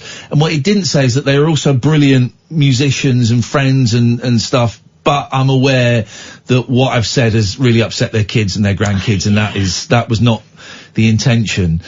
But, you know, Townsend's full of all these wonderful quotes. But, I get it. I bet Keith Moon, and I bought in, for a long time, I bought into the Keith Moon was a crazy legend. I bet he was a pain in the butt. Just so, you know, drunks are annoying at the best of times, but drunks that are risking their life by, you know, you're on the 18th floor of a hotel and you get a tap on the window and it's Keith Moon who's just walks all the way around the ledge of a hotel. I couldn't be bothered. And John Entwistle died in 2001 when he was about 56, I want to say. He died in bed with a sex worker and a cocaine in Las Vegas. You think, come on, man. Jeez, what are you thinking? I know you're thinking that, you know, it's a great night, but you think, I get what Townsend was saying, that... Yeah, it's kind of the rock and roll version of the cartoon Ty, isn't it? I used to watch... Crazy Waxter. ...videos of, like, drunk rock stars in the 70s and 80s, thinking, yeah, man, wicked. And then I watched a video of Ringo on an American chat show in about 82, maybe 83, 84, and he's out of it. And it's the kind of thing I would watch and go, yeah, man, this is great. And I watched it and just went, oh, that's the saddest thing. That guy is screaming for help and no one is helping him and everyone's cheering him on. Yeah. You know, the Oliver Reed singing Wild Thing. Great TV. It's a classic moment of TV. But when it happened 25, 30 years ago, I found it funny. Now you look at it, you think, oh my God, that man is screaming for help. There isn't a female equivalent of that, is there? It's always, isn't she a mess when that happens? Oh, of the women being applauded and celebrated for that. Yeah, being what kind of, I don't know, I suppose there was the wild child stuff, wasn't there? But never, I can't think of an occasion where someone has been out of it on television, a female, and everyone's gone, yeah, you get in there, you enjoy yourself. Because Oliver Reed, I mean, that was part of the appeal of having him on for a long time, wasn't it? Yeah, he was, you're never quite sure what you were, what you were gonna get. And, I mean, I think the last one of those I can remember was Tara Palmer Tompkinson on, or Amy Winehouse, but that got sad quickly, didn't it? Whose show was Frank Skinner she was on? And that was just like too much coke when you can't even speak. I don't remember Amy Winehouse being on TV drunk. I remember her doing gigs, stories of her doing gigs drunk. I don't remember her being like on Richard and Judy or whatever. But yes, it was people were going to the concerts because they wanted to experience the car crash. Yeah. The inevitable, car crash. Yeah. And I get that. I get why me then would have enjoyed that, would have enjoyed this. But I like the tension that is created when someone is out of control. I like that feeling. And when I'm not involved in any way whatsoever, you know, whether it be, I'm trying to think if I've seen anyone like that on set. Arthur Lee, it was a very tense experience seeing him on stage because he probably was using drugs then, even though he said he wasn't. He probably was. And also he was very mentally unstable, and it was... He used to flip out people, didn't he? Oh, he would... I've seen him grab, you know, video cameras and smash them, and it was great because it was so exciting. Anything could happen. First show I saw him do, he was on for like 2.5 hours. He just kept coming back and doing stuff and talking, and it was so... This real sense of proper danger. It could have turned to violence at any moment. It was that exciting. It was a real tightrope. And as the years went on, he got straighter and straighter and the shows became, you know, kind of more normal. But there was still there was still an element of danger. But I can't think of any other shows that I've been to where you think, oh, this could go one way or another. Nina Simone is an example. Oh, yeah. I can think of where her rudeness and mercurial temper was part of the show. And racism towards the end of her life. Yeah.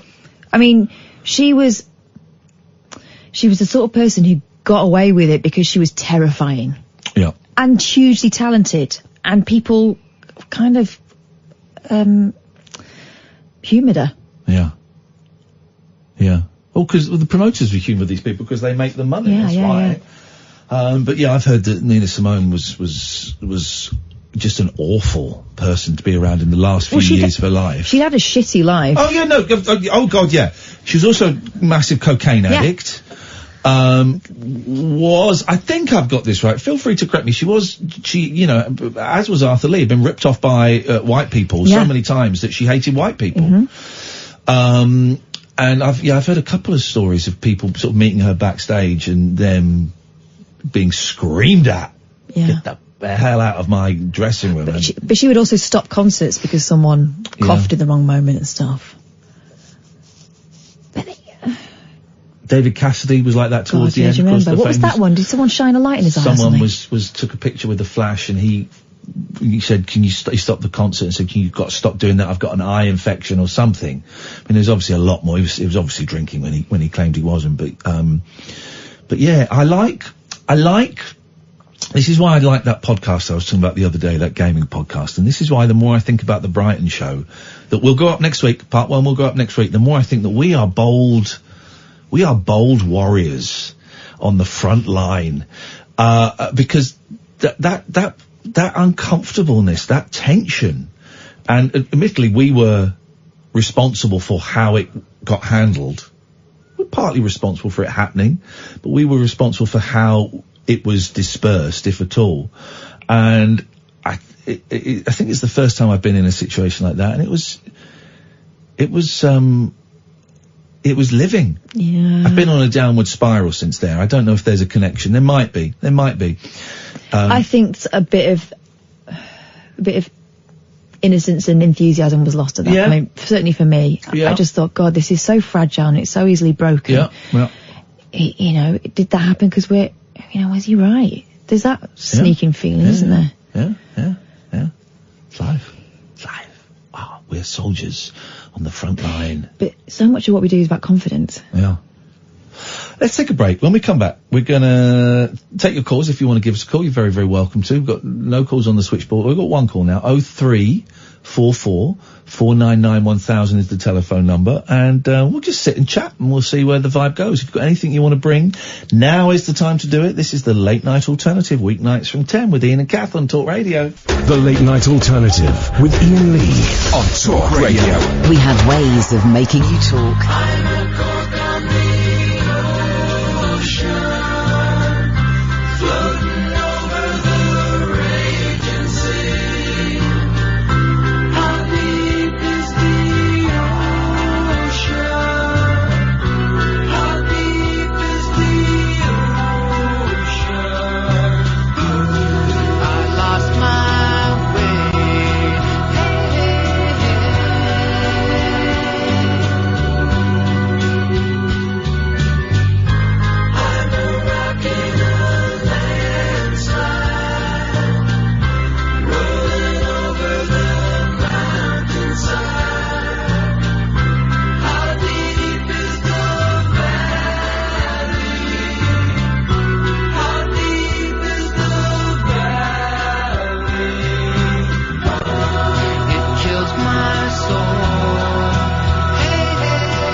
the Beach Boys, isn't it? It's the actual Beach Boys. Imagine the Beach Boys doing a song called Till I Die. It's literally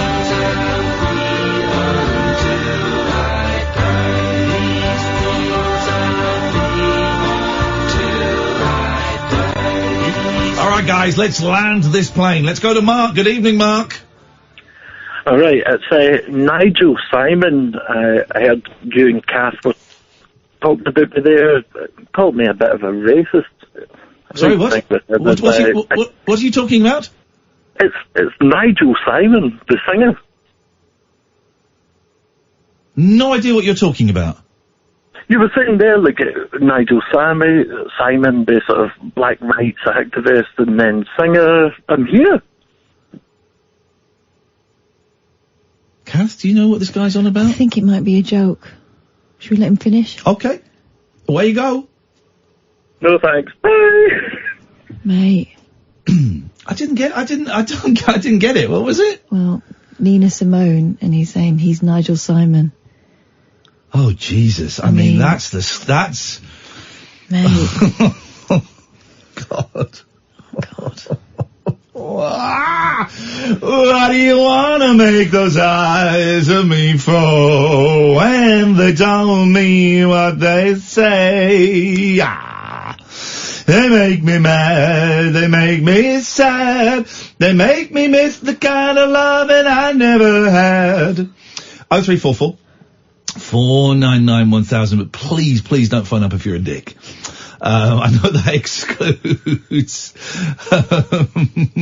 I'm going to take calls straight to air for a bit. Let's go to line 1. You're on the wireless.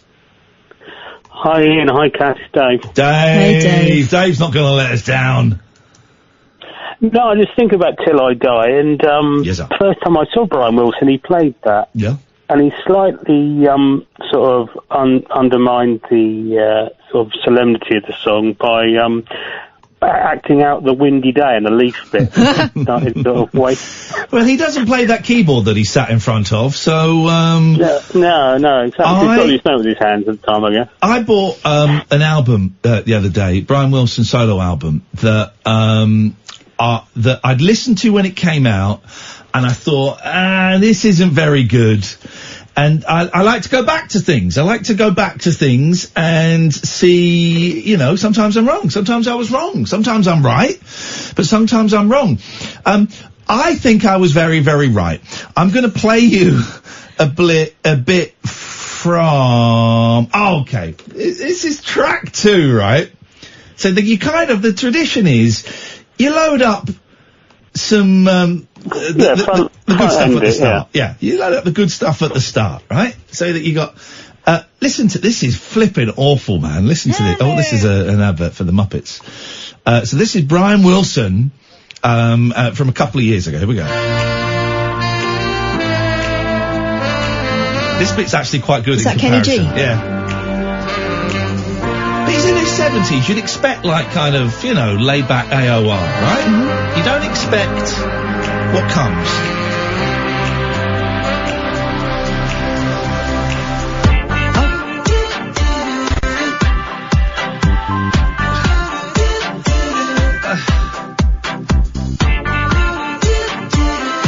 Jesus. Listen. Here we go.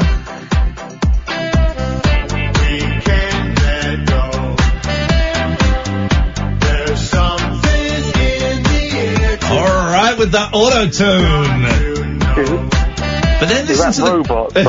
Robot Wilson. Then listen to the chorus. Yeah.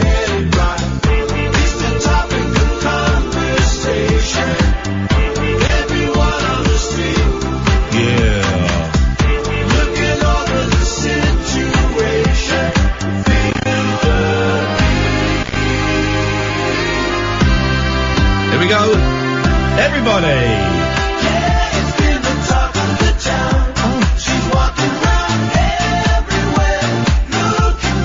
Hang on, where's Brian Wilson gone?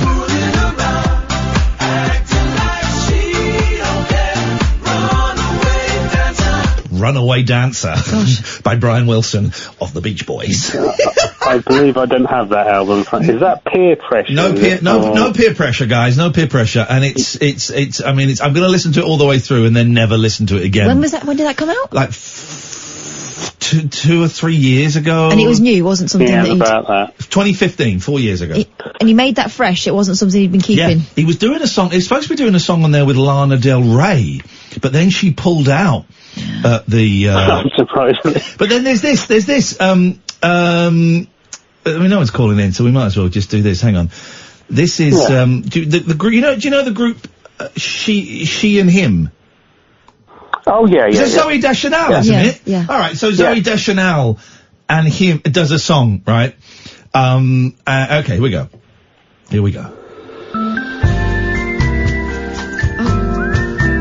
The same setting, is it? On the organ. It's like a weird... It's Eurotrash. It's like a weird sex song between a man nearly 80 and... So I have the big boobies. Here we go.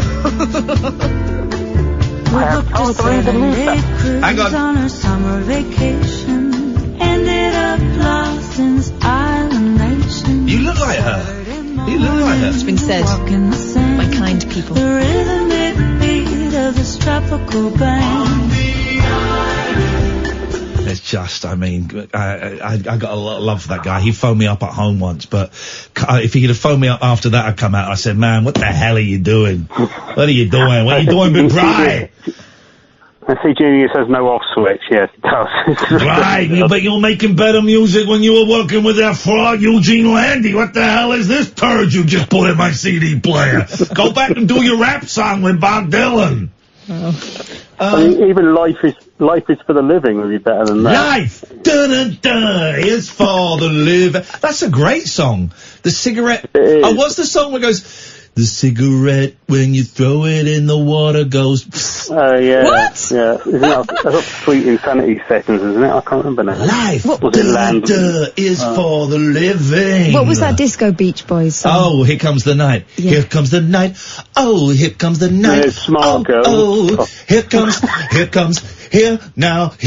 night. I love that song, man. 12 minutes. 12-minute Beach Boys. 12 minutes of intro, isn't it? Yeah.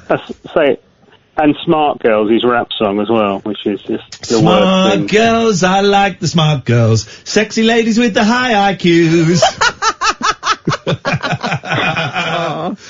Sexy ladies with the high IQs. So they're called doctors. Yeah, they've got to be smart and fit. It's not just like smart ugly girls. It's got to be smart fit girls. Yeah. Sexy ladies with the high IQs. They're called the double threat. Oh man, Brian. There's a great bootleg out there, guys, called Bummer in the Summer, and it's the worst Beach Boys track. Yeah. It's well worth listening to. Very, very, very entertaining.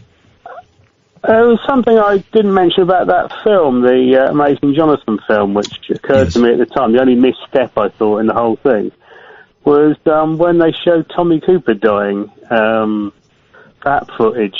When he said that... that should not have been on there. Yeah, they actually show the clip of Tommy Cooper dying, and that's not even on YouTube anymore. That got pulled a long time ago. It is on YouTube because a German TV show showed it, and it's now up there. Oh, but with sound, it's even worse. Oh, I mean, because I hadn't seen it since it happened. I didn't see it till it went out. Yeah, and that should not have been in there. I was shocked that popped up. That's all right.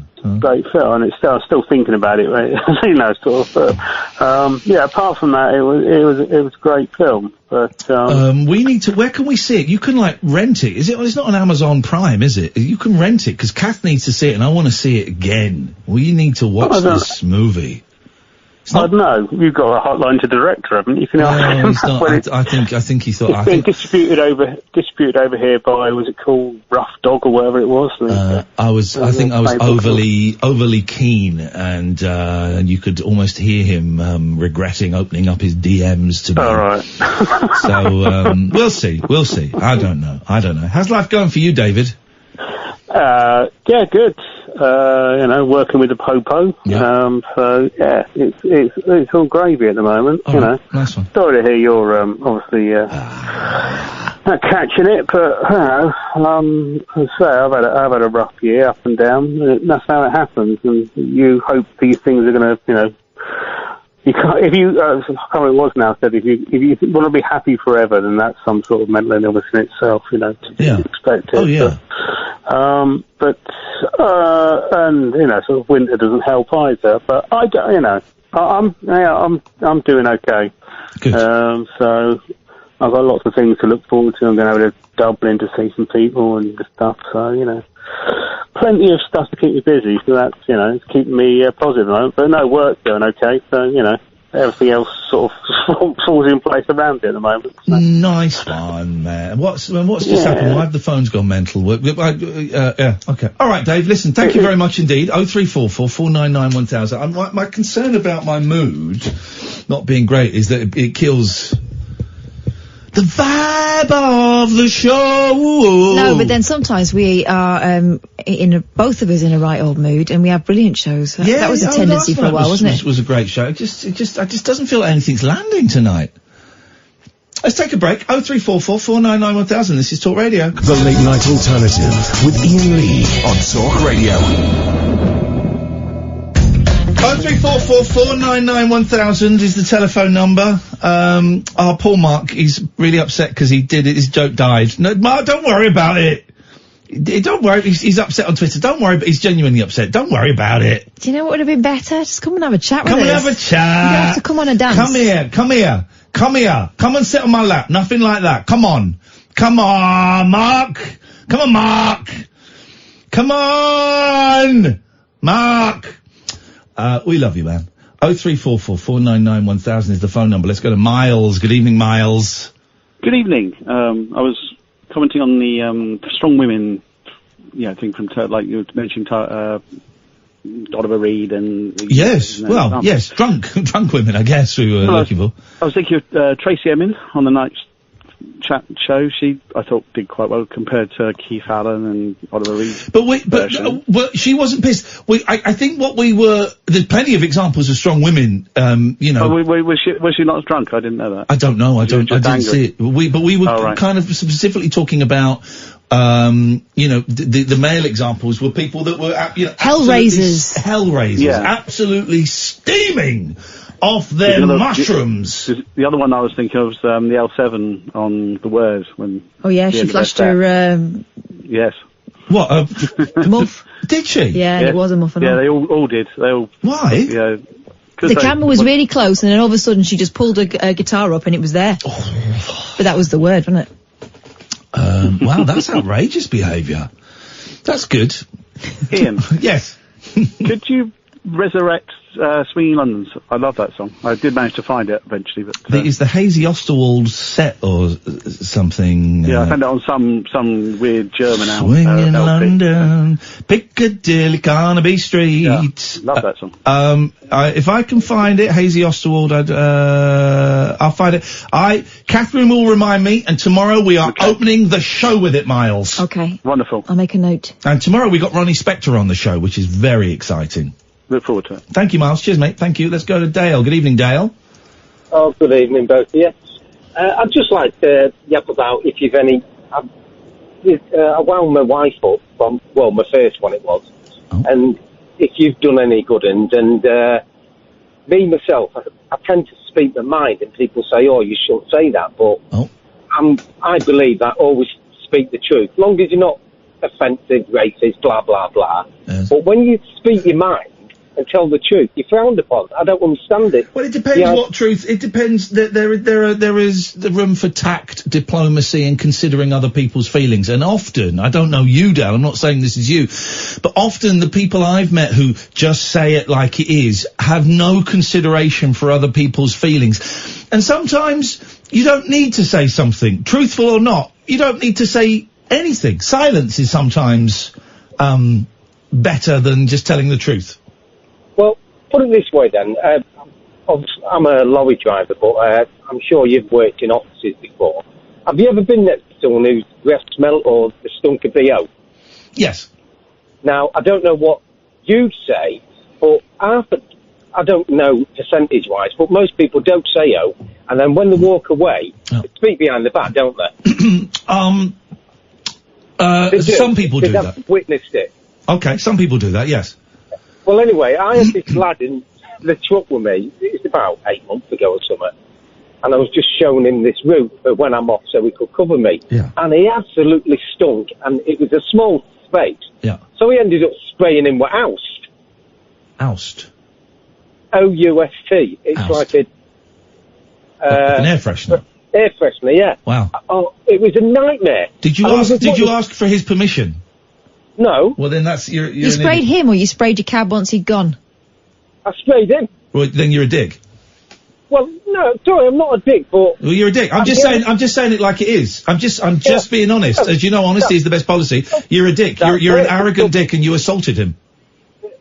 Well, at the end of the day, that's your view of me, but I wasn't. At the end of the day... No, I'm just telling the truth. I'm just saying it as it is. You're a dick and you're a dick and you assaulted someone.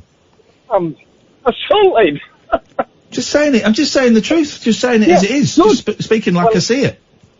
That's what I like about you. You're rude and arrogant, and you assaulted someone, and you had no consideration for their feelings. And he had no consideration for me then. That's the way I look at it. And you're selfish. I'm selfish, yeah. And then the other thing is... have you ever wound this guy anyone really up? is thick. Wow, okay. Have you ever wound your spout up? I don't know if you're married or anything, but I played a trick on my wife. You're probably going to think I bet it was horrible. I bet it was really, really horrible and mean and unpleasant, and that's why she's now your ex-wife. Probably. Well, anyway, it's up to you to decide. You know when it's raining, you put your wipers on, don't you? It's got intermittent, and then medium, and then fast. When it's raining. Yes, I know. Yes, windscreen wipers, yes. Yeah, well, anyway, I thought, I'll play a trick in it. Why couldn't you either waited until he got out of the wagon and then sprayed the air freshener? Yeah. Or sensitively brought up the issue? I did. Was that before or after you sprayed him with air freshener? Before I sprayed him. I goes, what's that smell? Okay, again, you didn't hear the question. Why did you not sensitively bring up his personal body odour problem? Well, when you say, what's that smell, is that sensitive? No. Do you go, is that, what would you decide then? Well, it would depend on so many factors. How well I knew him, if I was going to see him again, if I knew his family, all these different factors. But I think what I would, what would I do? Right. I would say something along the lines of, and this is just off the top of my head, I tell you what, we're doing this job, stuck in here all day, I don't know, I get a bit sweaty. I tell you what I find really handy is I carry a can of air freshener, a can of deodorant around with me, and maybe that's something you might want to consider. Just carrying a can of deodorant around because it can get a little bit fruity in here. That's off the top of my head. Or I might have addressed it more directly, but that's possibly unlikely, depending how I knew him. I wouldn't have said, what's that smell, and then sprayed him with oust. So soon as the person got in... No. Started the shift? No. So you'd wait for an hour or so, have sat 3 foot away from someone with that smell, and then bring that up, saying, you get smelly in this job. I wouldn't have done. I wouldn't have started the shift. I wouldn't have done what you did. What you did was rude and was bullying. Well, you may class it as bullying, but I class it rude. Oh, no, I'm just being honest. I'm just being honest and saying it how it is. You bullied someone. You said your view, and I'm saying my view now, if that's okay. I don't want to hear your view. Your view will be bollocks. Well, if you may think it's Can I say my view after listening to both of you? Yeah, you can go ahead. Thanks. Your humour seems to be based on making other people feel like shit. I think you've got me the wrong way. But Tell us about what you did to your wife. Let's hear it. Come on. Well, anyway, we're all different. You either like a person or you don't. What did you do to your wife? Well, I put it, because obviously it was raining, I put my wipers on intermittent. My intermittent wipers work every 7 seconds. And at 6 seconds, I dashed the dashboard. And after about 5 or 6 times, I knew she was going to say, what you doing? I said, my wife is broken. I keep on having to dash the dashboard to make them work. And I said, look, I can't keep doing this. So for about an hour and a half, I got her to bash the dashboard. But I know you're not going to find it very funny. Other people do, but you've made a view of me already, obviously, because I'm a rude and a dick. Now you're telling it like it is. Yeah. Thank you, Dale. Well done, Boydie. 0344 499 1000. Well, thoroughly unpleasant gentleman. It's always the people that just tell it like it is. As long as they're on top. Yeah. Yeah. We did, years ago at LBC, there was a lad that worked there that, smelt. And, again, it was different me, but we laughed about it a bit, but we also discussed, what do we do? Someone's got to have a word with him. Yeah. Someone's got to have a word with him, because it was awful. It was awful. You know, you would come in the studio for 10 minutes and leave and it would smell. And it was decided that his sort of line manager would take him aside and have a chat with him. And I'm so grateful that he did. This guy then sorted himself out, sorted out the issue, and turned everything around. And I bet it was mortifying, but less mortifying than it could have been. I would rather that than be sprayed with oust. That's assault. Also, it's kind of, isn't that like 12-year-old behaviour? You know, before you grow up and realise that you don't have to be a dick. Anyway, just saying what I think. Let's go to, good evening, Mark. Oh, hello, boss. Oh, is it that Mark? joke Come was on. a stinker, wasn't it? Come on, Mark. Come and give me a hug. Terrible. It was terrible. Come and give me a hug. Do you know, I phoned the producer and I said, I'm coming to sit in the lap like Iain said. Yeah, we don't be careful, because Catherine's the producer. You spoke to Sam, so I don't want to create any tension there. Come and sit by that, Mark. I beg your pardon, sir. Listen, the well done for calling back. It don't matter. It don't matter. You tried it. And well done for trying. We learn more from our failures than we do from our successes. Absolutely, boss. And it was that silly thing in my head where I wanted to say to you thank you for last week, but I wanted to bring a bit of humour. And you know what it's like when you run things over in your head and you go... But then I can see you having a breakdown on Twitter about it. It don't matter. you don't, here's the thing, right? You're not that last guy, so, you know, it could have been worse. The odd thing is, I was actually going to phone up and actually tell you about this guy who sprayed his wife, who was stinky, but... Stinky, imagine. I mean, it's the thing, it's a tough thing to bring up. If you're not going to meet someone again...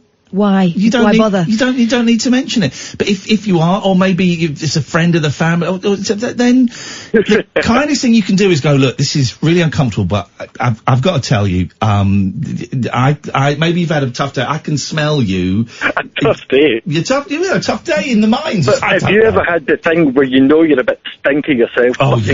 Your head, But in that case, don't you own up to it and go, I'm really sorry. Yeah. My deodorant's malfunctioning today. I will sort it out. The worst thing was in the jungle because they gave us like this sort of natural roll-on deodorant that actually made you smell worse. We stopped using it in the end because it made you smell worse. And so you'd be all with each other and you'd stink and it was fine.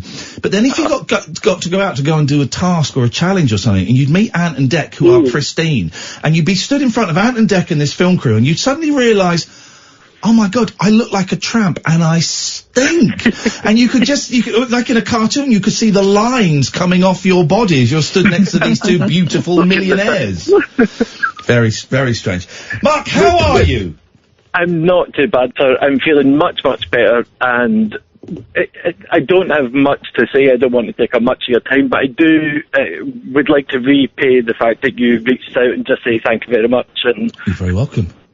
And as I said, but I do have a stinky story. The first time I met you and Kath was at a Down the Rabbit Hole podcast.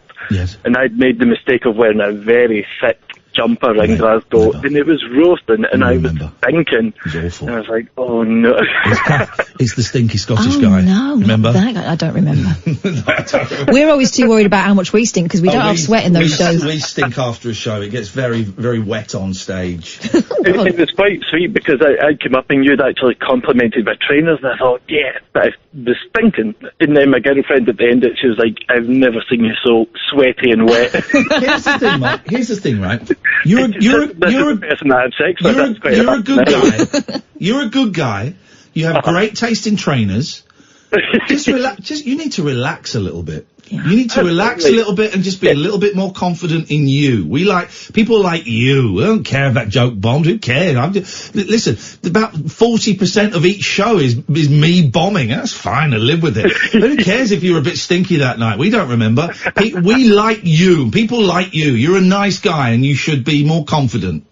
Well, thank you very much, sir. And I genuinely don't want to take up much more of your time, but I didn't want to just sit on Twitter and apologise. I wanted to come in and say thank you very much, and I hope you have a good one tonight. Now, hang on a minute. So in your, right, so, Ian, these are the tweets. I'm going to read them out. Not to embarrass you, but we're going to fix this. Oh, no! Called a dick by my hero. My joke died on its arse. In my head, Ian played it back and it was great. Apologies to Catherine. The end of the joke in my mind would then with me saying, I feel much better than last week, and when you responded to me reaching out, I wanted you to know I felt good. Okay. Well, that's a great message. So, what we need to do is, in your mind, we played that joke back. We're not going to do that, but No, but we're going to do this. Mark, I gotta say, normally, I don't like it when people phone up with material, but that whole Nina Simone, Nigel Simon's riff was... You didn't get it, you cheeky bastards, you knew what I was going for. I didn't get it, I explained it to him. Stop pushing it. But that whole routine was great. Inspired. We love it, Mark. You're a legend. Thank you, brother. I am not tweeting your praise. Get around you. Wow, look at that. Thank you, Mark. There we go. What a nice guy. What a nice guy. This is Talk Radio. The Late Night Alternative with Iain Lee on Talk Radio. Can't get over that guy spraying air freshener on someone who had a body odour problem. Why would you do that? I mean, when you're 11 or 12, before you realise that you don't have to be like that. Just open the window. For a day. Would you put up with it? I think it's all about insecurity. He has to be one up all the time. And he'll be laughing because he doesn't listen. He talks a good game, but he doesn't listen to what other people say. Let's talk about sex, baby. Let's talk about you and me. Let's talk about all the good things and the bad things that may be. Let's talk about sex. It's our new feature. It's called Let's Talk About Sex. Is it? No, it's not. Ranger the German Shepherd is 2 years old, but you wouldn't be able to tell by looking at him. That's because the adorable dog has a very rare condition which makes him look like a puppy despite being an adult. Can we get this for my cats, please? Because they are growing at a rate of knots. I've got to take George to the vet tomorrow. Dear God. Because he's got cat flu now.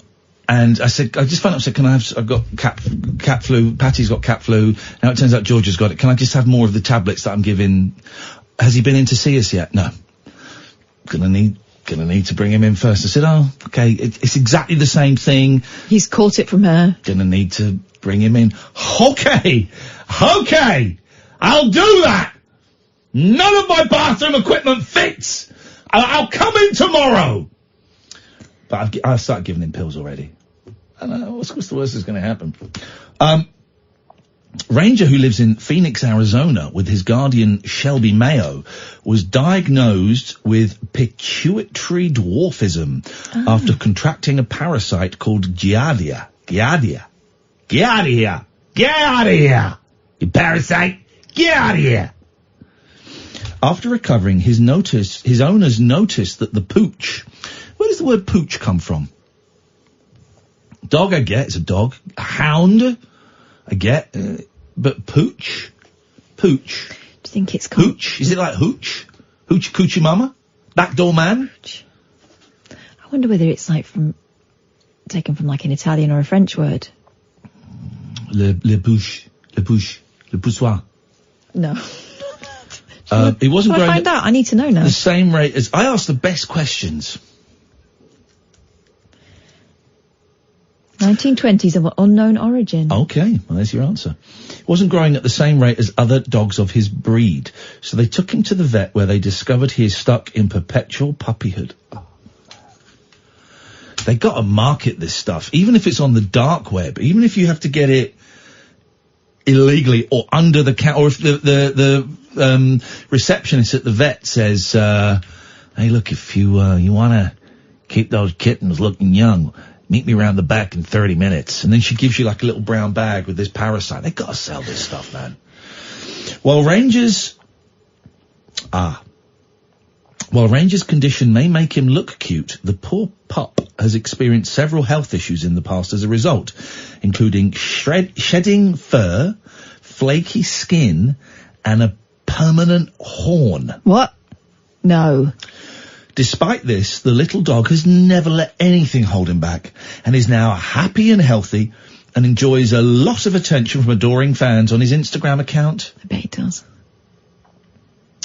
His owner Shelby said, when we originally got Ranger from the breeder, he was smaller. Okay, boring. During this time, Ranger remained very small. The vet had suspected he may have dwarfism, but we were still sceptical as the condition is rare. Did not get much better. Okay, we're just telling the story again. Keeps going on. Boring story. Oh, hang on.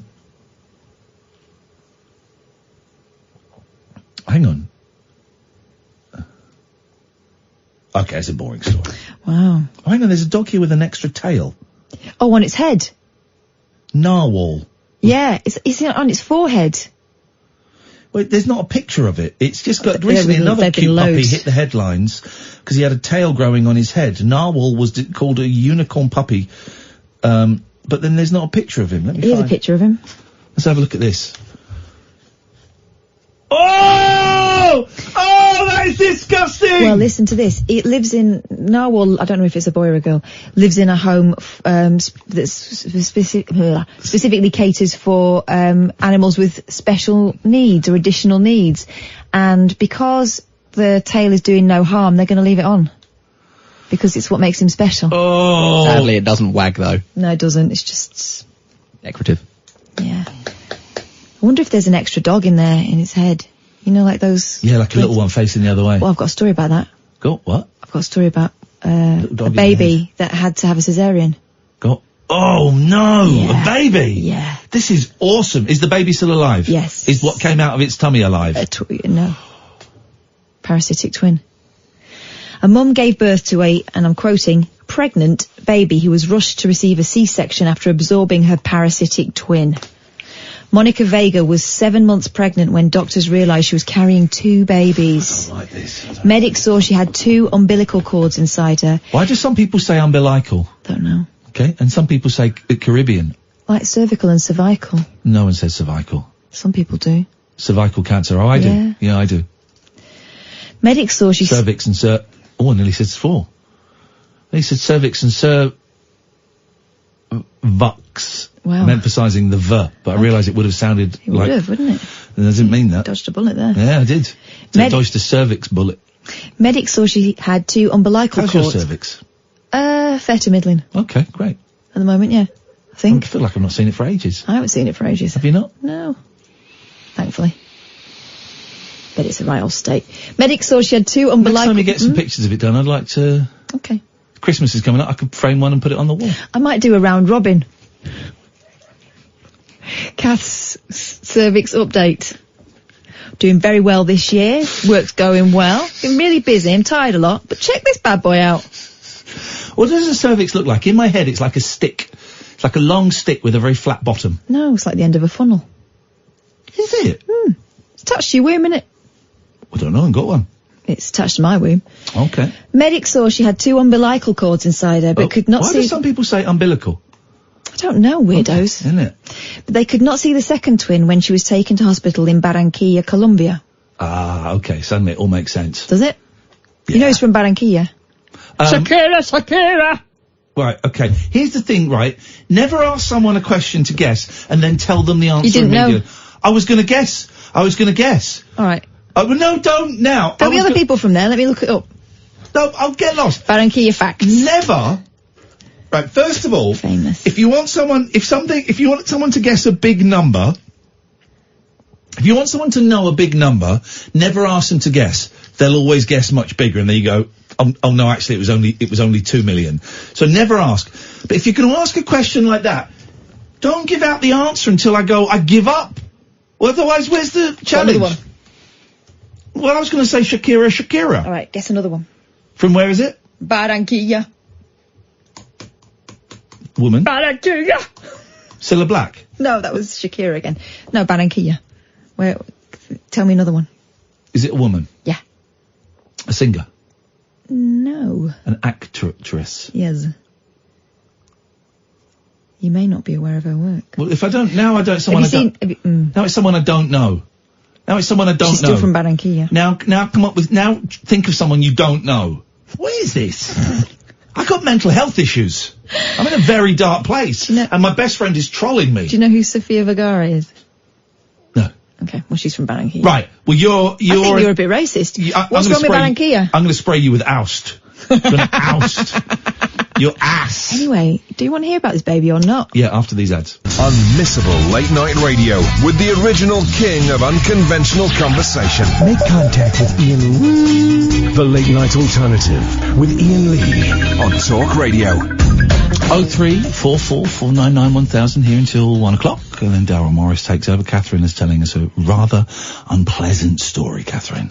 Monica Vega was 7 months pregnant when doctors realised she was carrying 2 babies. Medics saw she had 2 umbilical cords inside her, but they couldn't see the second twin when she was taken to hospital in Barranquilla, Colombia. Tests revealed the baby girl, Itzmara, had absorbed the other fetus in the womb. The condition is known as fetus in fetu, and it comes when a normally developing fetus swallows up its twin. It only occurs in 1 of every 500,000 births, amid the rare case which occurred in March. That doesn't make any sense. Daily Star Online, well, okay. Monica's doctors rushed her into hospital to deliver the parasitic twin. It was feared the other baby could injure Itzmara as she developed in the womb. She underwent the emergency C-section. Wow. And then just 24 hours later, little baby Itzmara had to undergo her own C-section. Ay, what a world. The mass of tissue had no heart or brain when it was removed from Itzmara. It's believed there have been only 200 reports of cases of fetus in fetu. Babies who are born without the parasitic twin being detected can survive. I've heard of this in the past. Yeah, when you get older and they think you've got a tumour and it's got teeth. It's hair and teeth, yeah. And sometimes the mass may go undetected, instead existing as a tumour which may grow teeth and hair. Oh, we just said that. Exactly. Turns out we're medics. You know Peter Frampton? Yes. He what was his big hit? Was it Where Do You Go To My Lovely? No, that's Peter Sarsgaard. Sarsted. Starstep. Peter Starstep. Starston?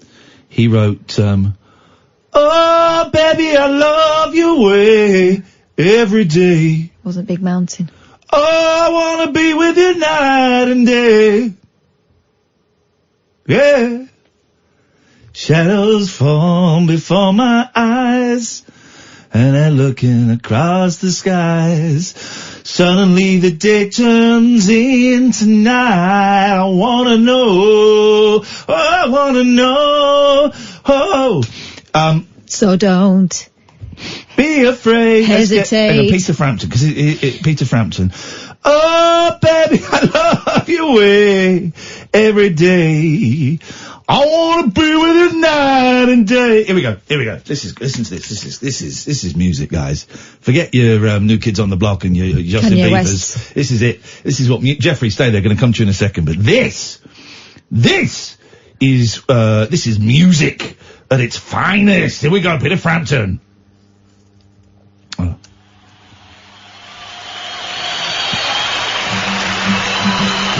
Thank you.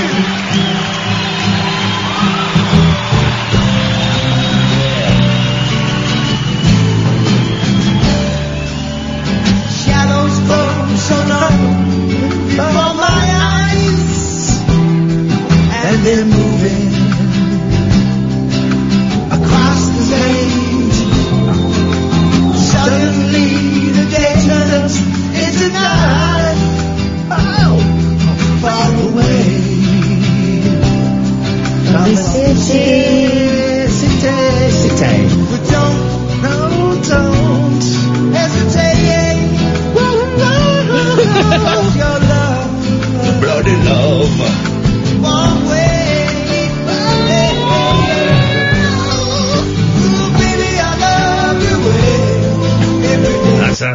Oh, that's romantic. He's not very well. Oh no, why? Yeah, it's a shame. Legendary guitarist Peter Frampton has opened up about his battle with a muscles. What is the word?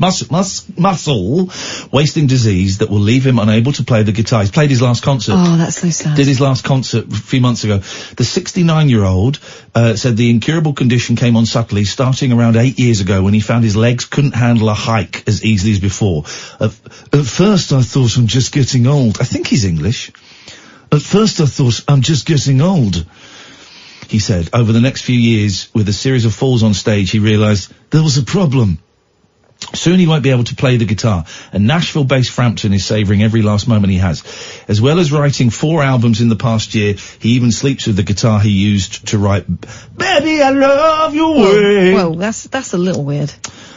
He said, I hope I can still writing lyrics and playing a new riff, if I can, when I'm on my last legs, because that's what my life's all about. Frampton, who ended his career with a farewell tour in June, is now embarking on a clinical trial with Johns Hopkins to test a drug that scientists hope may help. Frampton, fortunately, has not been affected in his throat, like 50% of sufferers, meaning he can still speak and sing, though his wrists, fingers, arms and legs are gradually weakening. Ah, that's such a shame. My cup is always half full. I'm very positive about it. I think he's English. He is English. There we go. Frampton found modest success in Britain in the 60s with his teenage band, The Herd, followed by a #1 single with Humble Pie, a band he co-founded with Steve Marriott of the Small Faces. However, the Kent-born virtuoso conquered the US as a solo performer after his blockbuster 5th album, Frampton Comes Alive, spent 10 weeks atop the album charts. Right. Though in the album's wake, commercial success proved hard to come by. The title of his follow-up album, I'm In You, dear me, these rock stars, managed to reach #1, but the decade that followed, the 80s, I guess, was plagued by I'm in a series of misses and flops. Peter. It wasn't, according to Frampton, it wasn't until his old school friend David Bowie reached out to him in 1987 that his career saw a resurgence. Gosh, look at those trousers. Frampton was invited to serve as Bowie's lead guitarist on his Glass Spider World Tour. Okay, well, good for you, Peter Frampton. I think it's a real shame when, someone who's earned their money and has a lot of their identity loses the ability to do that anymore.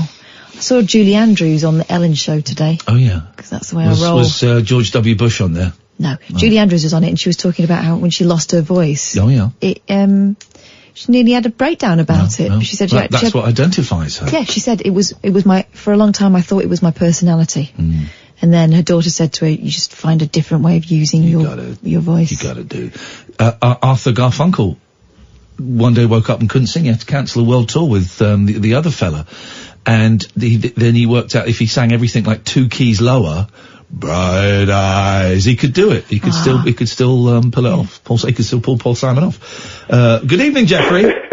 Oh, good evening, sir, and Miss. Sir and Mrs. Be nice to each other. I always want to sing to you, but it doesn't quite fit because you're not a DJ. But there's this perfect song that goes for DJ. And sing it. I can't remember it right now, mate. I'd have to refer back. But I tell you what, I always find is I can never hear Catherine when we're on air. But when I listen back to it the next day, I can hear her talking, and it sounds like I'm ignoring her, which I'm really not. This is the thing I discovered when I phoned in. Maybe we could let's flag this up as a fault report, Sam. When I think so. Please shut up. Yeah, please shut up. You can't actually hear Catherine. You can't hear me. And then you sound like you're being ignorant towards Catherine. Shut I'm up. really not. Sounds like you're being rude to me. Go on. Let's flag this up as a fault report. When people phone in, Catherine's microphone is very, very quiet. Very quiet. Yeah. I think so, yeah. No, I heard you then, Catherine, yeah. It comes up fine on the recording, so that's why no one's noticed it. Flag it. Thank you. Yeah, please be quiet. Sam is the only person, after months of me complaining, is the only person that got the phone system working here. So if anybody can beef up Kath, if anyone can get Kath up there, it's Sam. I want to be pumped right up. Sam, pump her up. Yes, Pump man. her Pump up. her up. Pump up. Catherine to the max, please. Catherine to the max, Jeffrey. What? I know you're probably going to insult me horribly because you're a northern woman and I'm a southern man, and I accept that. I'm married to a southerner. Oh, nice one. Yeah, I married a northerner. I married a Wiganer. You've not married Kath, have you? Kath, you've not married not Jeffrey, that I'm have aware you? Of, no, but we may perhaps we have children that I'm not aware of and I've forgotten about. It's possible. It's very possible. Well, these I things. do. I'm a horrible breeder. Jeffrey, You know? imagine if a baby came out of the hole in your penis. Imagine, I know. Imagine, wouldn't that be marvellous, wouldn't it? It would be wonderful. It'd be so beautiful. I'd Oh, feel beautiful. It's slightly painful, so I much imagine. closer to my children if they'd come out of my penis. No, the thing is, I had a kidney stone. I had a kidney stone. That was pretty bad. Yeah. Well, what did you call it? Jeffrey. Oh, right, Jeffrey Jr. Okay. Jeffrey Jr. How's he getting on? Where is he? Is he at college now? What's the plan with his He's kidney at stone? university. He's studying Jeffrey-initis. Oh, Jeffrey-initis. Okay. Yes. Yeah, Jeffrey-initis. What do you want to say, Jeffrey? Just good evening, my good chaps. Thank you very much indeed. You said it, and we listened. Harry. Hello. Hello. How's things, Ian? You okay? I'm all right. What you got for us, Haz? Yeah, Haz. It's brilliant, man. Thanks, man. Basically, I just want to literally ask you a few questions about God. Is that okay? Okay, sure. We've got literally 2 minutes left of the show, but Should cover it. Why the hell not? Yeah.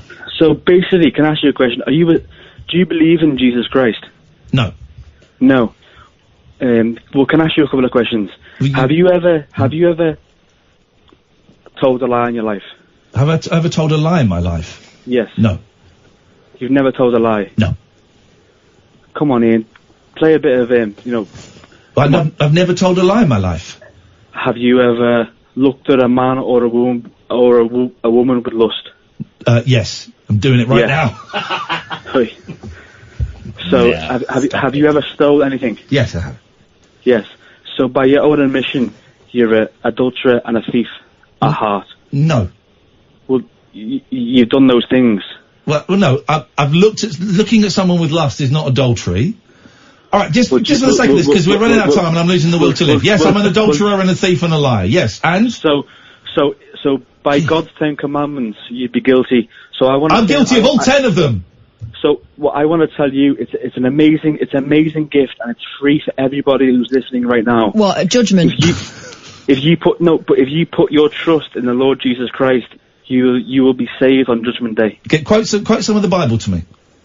Well, John 3:16, for God so loved the world that he gave his only begotten Son, for whoever should believe in him. Now say it as though you mean it. Now say it as though you mean it, instead of being like Robo Bible boy. What about judge not lest ye yourself be judged? Or let he who's without sin cast the first stone? Yes, that will all right, be. then. Harry, before we go, right? Yes, come on, Ian, come on. I really love you, man. I know you've been struggling with a lot of mental health issues. Okay, whatever. What about gays in your world?